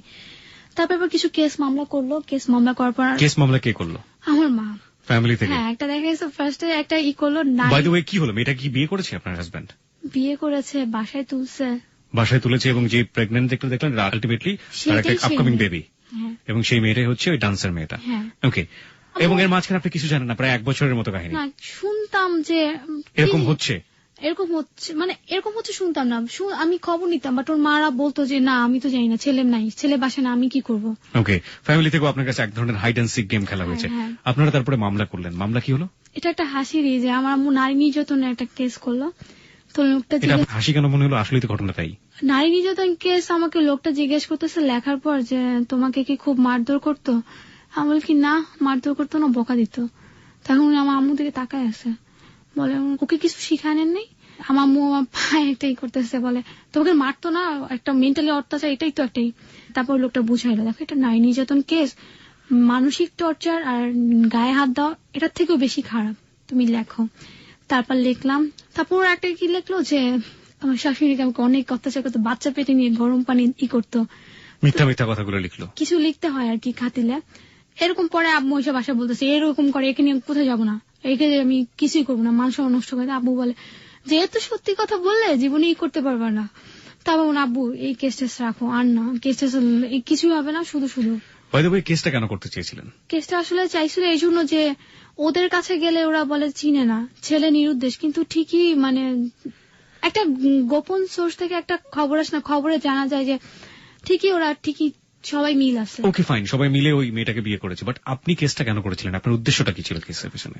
তো করিনি, আমার আম্মু করছে। আপনার আম্মু করেছিল, হ্যাঁ, ফাইন, ফ্যামিলি থেকে করেছেন, সমস্যা নাই, কেস আপনি করতেই পারেন, বাট আপনি কেসের মাধ্যমে কি চেয়েছিলেন? যে আপনার হাজবেন্ডের শাস্তি হোক? না না না, তাহলে কেসটা কেন? শাস্তি এটা চাইনি, চাইছিলাম বাবু দুটো একটা কিছু হয়তো বা কেসের ভয় সে ফিরে আসবে, এটা তো আমাদের উদ্দেশ্য ছিল যে সে ফিরে আসে। ওকে, কেসের ভয় দিয়ে আপনি তাকে ফেরাতে চেয়েছিলেন। বাই দ্য ওয়ে, তখন উনি কি বাংলাদেশে আছে নাকি অন্য কোথাও চলে গিয়েছে? তখন খুঁজলাম, খোঁজার পর একটা সময় জানলাম সে বাইরে চলে গেছে, দেশের বাইরে চলে গেছে। দেশের বাইরে চলে গেছে, সে আফ্রিকাতে চলে গেছে। স্টিল নাও সে আফ্রিকাতে? হ্যাঁ, আফ্রিকাতে আছে, সাউথ আফ্রিকাতে আছে। আর আপনি এখন পর্যন্ত তার কাছ থেকে ডিভোর্স নেননি? না, নেইনি। আর তার সেকেন্ড ওয়াইফ যে, সেও একই সাথে ঘর সংসার করছে, সে কোথায় আছে? ছেলে হয়েছে? কোথায় আছে সে? আমার হাজবেন্ডের বাসায় সে আছে। আপনার হাজবেন্ডের সাথে কি আপনার যোগাযোগ হয়? না, একদমই যোগাযোগ হয় না। মাঝখানে আমি একবার ফোন করেছিলাম, যে কতদিন আগে? 6-7 মাস আগে। কি ছিল রেজাল্ট? তুমি তোমার মতো থাকো, ওর মতো থাকো, তোমার এত ব্যাপার নিয়ে ঘাটাঘাটি করা লাগবে না। ফোনটা করছিলাম যে হয়তো বা করবে, কিন্তু সে যে এতটা ওইদিকে, সেটা আমার পুরা একদম মানে আমি ভাবতেই পাইনি। এই মেয়েটার সাথে আপনার কখনো কথা হয়েছে? না, দেখেছি, বাট কোনো কথা হয়নি। কোনোদিন কোনো কথা হয়নি? এই মেয়েটাও কোনো কথা বলেনি আপনার সঙ্গে? ও বলে আমার সাথে। কি বলে? বলে যে আমি আসলে ইচ্ছা করে করিনি, আমি জানতাম আপনি নাই, তখন আসছি। তখন ও বলতেছিল যে আমার কোনো দোষ নাই, আমি আসলে জেনে আসিনি। আমি বললাম যে তুমি বিয়ে করার কিছুদিন আগেও আমি তোকে ফোন দিয়ে বললাম আমার হাজবেন্ড আছে, তুমি সরে যাও, তুমি তখনও তো না স্বীকার করছো। মানে সে আমার কাছে ভালো থাকার জন্য আর কি কিছু কথা বললো, যে সে জানতো না এগুলো। আপনি কি বিশ্বাস করতাম যদি আমি তার সাথে ফোনে না কথা বলতাম, কারণ ফোনে ওকে অনেক রিকোয়েস্ট করছি সরে যাও, করো। আর ওই সময় গাড়ি বিক্রি করে অনেক টাকা ছিল, তো মানে লাখ লাখ টাকা, সেটা দেখে ও ভাবছিল যে আসলে whatever it is, আপনি আপনার জায়গা থেকে অ্যাজিউম করছেন। দ্য রিয়েলিটি ইজ দ্যাট আপনারা এখন একটা, আপনাকে কি বলতে পারি, যে আপনার হাজবেন্ড সেকেন্ড বিয়ে করেছে আপনার উইদাউট ইউর পারমিশন, এবং আপনার দুটো বেবি আছে, টুইন বেবি, তাদের বয়স প্রায় 2 থেকে 2.5 বছর। এদেরকে নিয়ে আপনি আপনার বাবার ফ্যামিলিতে এখন এই মুহূর্তে রয়েছেন। আপনি একটা প্রাইভেট ইউনিভার্সিটিতে পড়াশোনা করছেন, নতুন করে ঘুরে দাঁড়ানোর স্বপ্ন দেখছেন, এবং আপনার সাথে কি আপনার হাজবেন্ডের ফ্যামিলি যোগাযোগ আছে এই মুহূর্তে? না, টোটালি না। মাঝে মাঝে যাওয়া হয়? আমার যেমন মাঝে মাঝে ওর মা অনেক অসুস্থ, তো বাবুদের দেখতে চায়, তখন নিয়ে যাওয়া হয়। তখন নিয়ে যাওয়া হয়, এছাড়া না? না। প্রিয় শ্রোতা, এই হচ্ছে ওর জীবনের গল্প। তবে কিছু প্রশ্ন আছে। প্রশ্নটা হচ্ছে, আপনি এখন কি স্বপ্ন দেখেন আপনার ফিউচার নিয়ে? যেহেতু পড়ালেখা করতেছি, আমার ইচ্ছা যে BCS ক্যাডার হব, দেন ভালো একটা জব করব, আর বাবুদেরকে সুন্দর মতো মানুষ করব। আপনি আপনার জায়গা থেকে একটা ছেলে স্বপ্ন দেখতে পারেন, যে ছেলেটা সত্যি সত্যি আপনাকে ওয়াইফের মর্যাদা দেবে, মিথ্যা কথা কখনো বলবে না, সন্দেহ কখনো করতে হবে না তাকে, একটা প্রমিজিং একটা লাইফ আপনাকে দিবে, এবং যে লাইফটাতে শুধু আপনিই সেখানে কর্তৃত্ব করবেন, আপনিই সেখানে রানী হিসেবে থাকবেন, এরকম একটা ছেলের স্বপ্ন আপনি দেখেন এখনো? না, এরকমই অনেক মানে শুনেছি, বাট আমি এগুলো এখন বাস্তব যেহেতু ফ্যামিলি থেকে ট্রাই করা হয় আপনার বিয়ে দেওয়ার জন্য অনেক। এখনো মাঝখানে একটা প্রপোজ আসছিল, তো ফ্যামিলি তখন খুব উঠে পড়ে লাগছিল। দেখা যেত যে মাঝে মাঝে যে ওই বাসায় যেতাম, সেটাও তারা পছন্দ করতো না, একদম পুরা দেখতেই পারতো না। আপনি বিয়েটা করেননি? না। কেন করেননি? বাবুরা ছোট, প্লাস হচ্ছে ঠিক হবে না, দেখা যাবে 2 দিন পর আসলে ঠিক আবার ওরাও নিতে পারছে না। না, সেটাই। আর বাস্তব আসলে সেকেন্ড ম্যারেজ আসলে একা থাকলে একটা কথা ছিল, 2টা বেবি নিয়ে আসলে যদি বিয়ে করি সেটা আমার ভুল হবে। টু বি অনেস্ট নিশি, একদম ফ্র্যাঙ্কলি ইয়েস নো বলে অ্যান্সার দেবেন। আপনার কি নিজেকে অসহায় মনে হয়? আমার কাছে অসহায় মনে হয়, কিন্তু আমি কখনো কাজকর্ম সেটা বুঝাই না, আমি তারপর সামনে একাই। ওকে, এবার আপনি সিম্পলি বলেন আপনি হ্যালো ইট 920 তে কেন আসলেন? আসলে আসছি এটা হচ্ছে মানে এটা এই একটা অনুষ্ঠান সবাই শুনে, আর লাইফে আমি একটা ভুল করছি, ভুলে কিছু কিছু কারণ আসলে মানে যেগুলো আছে সেগুলো কিছু মানুষের জানা দরকার, তারা যেন এই ভুলটা নেক্সট না করে। আপনার ভুলটা কোথায় এখানে? আমার ভুলটা ছিল যে আসলে এই যে ফোনে কথা বলার, প্রেম করার কিছু দোষ না, কিন্তু এই যে প্রেম করে যে খুব কম সময় নিয়ে যে বিয়েটা করে, এটা একটা অনেক বড় ভুল। প্রেম করুক, বাট এটা টাইম নিয়ে, যে দেখা যায় ইন্টার পর্যন্ত মানুষের প্রেম করা বিয়ে করার মধ্যে খুব একটা ইন্টারেস্ট, বাট যখন ভার্সিটি লেভেলে উঠে এটা চলে যায়, আস্তে আস্তে হয়ে যায়। চলে যাক বা না যাক, স্টে করুক, লংজিটিভিটির মধ্যে থাকুক, তারপরে দেখুক সিদ্ধান্ত নিক। আপনি বলতে চাচ্ছেন সময়টা অনেক বড় একটা ফ্যাক্ট, সুতরাং সময়টা নিয়ে জাজমেন্টে গিয়ে তারপরে এটা করুক। That is the basic ultimate message. But আপনার মা যে রোলটা প্লে করেছে আপনার সাথে আপনার লাইফে, আপনার কি মনে হয় মা রোলটা ঠিক ছিল? ওই ক্ষেত্রে আসলে সিচুয়েশনটা এমন ছিল যে আমার মা আসলে একটু ইমোশনাল, তো তার জন্য ইমোশনাল মানুষের জন্য এটা ঠিক ছিল। মাকে আসলে জাজমেন্ট করা যায় না, এবং মা মাই। তবে মা যারা আছেন এখানে আজকে, নিশির মতো মা যারা আছেন, তারা জাজমেন্ট করে নেবেন নিজেদেরকে যে আলটিমেটলি আপনার সন্তান যদি নিশি হতো তাহলে নিশির সাথে এই ব্যবহারটা সেই মুহূর্তে করা উচিত ছিল কিনা। প্রিয় শ্রোতা, কি শিখবেন আপনি আজকের হ্যালো ইট 920 থেকে? আমরা কখনোই বলি না আপনি এটা শেখেন, তবে যে মেসেজটা ও দিয়ে গেছে যে আমি অনেক অসহায় মনে হয় আমার, তারপরেও আমি নিজেকে সামনের দিকে নিয়ে যাওয়ার চেষ্টা করি, এই জায়গাটা থেকে আমরা শেষ করতে চাই। আমরা একটা আনফিনিশড স্টোরি বললাম, আমরা জানি না ওর দুটো মেয়েকে ও কিভাবে বড় করবে, কতটা ছত্রছায়া আপন করে বড় করবে। আমরা সেই জায়গাটাতে অনেক বেশি পরিমাণে ওর জন্য দোয়া করতে চাই, গুড উইশ করতে চাই। আমরা এটাও জানি না যে ছেলেটিকে ও এত বেশি ভালোবেসেছিল, যে ছেলেটিকে এখনো ঢাল হিসেবে সমাজের কাছে ব্যবহার করছে, সেই ছেলেটির সাথে তার সামনের সম্পর্কটা আসলে কোন দিকে যাবে। আমরা হয়তো তাকে জিজ্ঞেস করলে হয়তো এখন না বলবে, কিন্তু আমরা কি এটা বিলিভ করবো যে 5 মাস পরে সেটা হ্যাঁ হবে না? জীবন তো আসলে কোনো এথিক্স কিংবা জীবন তো আসলে ফিক্সড কোনো কিছুর উপরে বিলিভ করে সামনের দিকে আগায় না। আজ থেকে 5 মাস পরের সিচুয়েশনটা হয়তো একেবারেই অন্যরকম। নিশি, আমরা সেই অন্য রকমের কাছে শুধুমাত্র শুভকামনা ছাড়া কোনো কিছুই বলতে পারি না, যে নিশি আজ থেকে সামনের যে সময়টা পার করবে সেই সামনের সময়টা যেন নিশির অনুকূলে হয়, প্রতিকূলে যেন না হয়। সমাজ, সংসার কিংবা চারপাশের পরিবেশ প্রতিবেশ তাকে কি সেই জিনিসটা দেবে? আজকে আমার শোটা যারা শুনতেছেন তারা সবাই আমার জন্য দোয়া করবেন, কারণ আমি অনেক কষ্ট করি। দেখা যায় যে সারাদিন পড়ালেখা করে বাসে একটু রেস্ট নিব, সময়টা দেখা যায় বাবুদেরকে দেখাশোনা করা লাগে, মানে রেস্ট বলতেই নেই। রাতে বেলা ঘুমানোর সময়টা আমি পড়ালেখা করি, কারণ খুব কম্পিটিশন একটা ভার্সিটি, পড়ালেখা খুব স্ট্রিক্ট, মানে অনেক কোচিং, যাই হোক। তো আপনার দোয়া করবেন আমি যেন মানে কষ্ট যেন সার্থক হয়। আসলে মাঝখানে স্লিপ না খাই, লাইফটা অনেক কঠিন, তো আর যেন আমি আমার এমকে পৌঁছাতে পারি। আপনার সবাই দোয়া করবেন। ধন্যবাদ।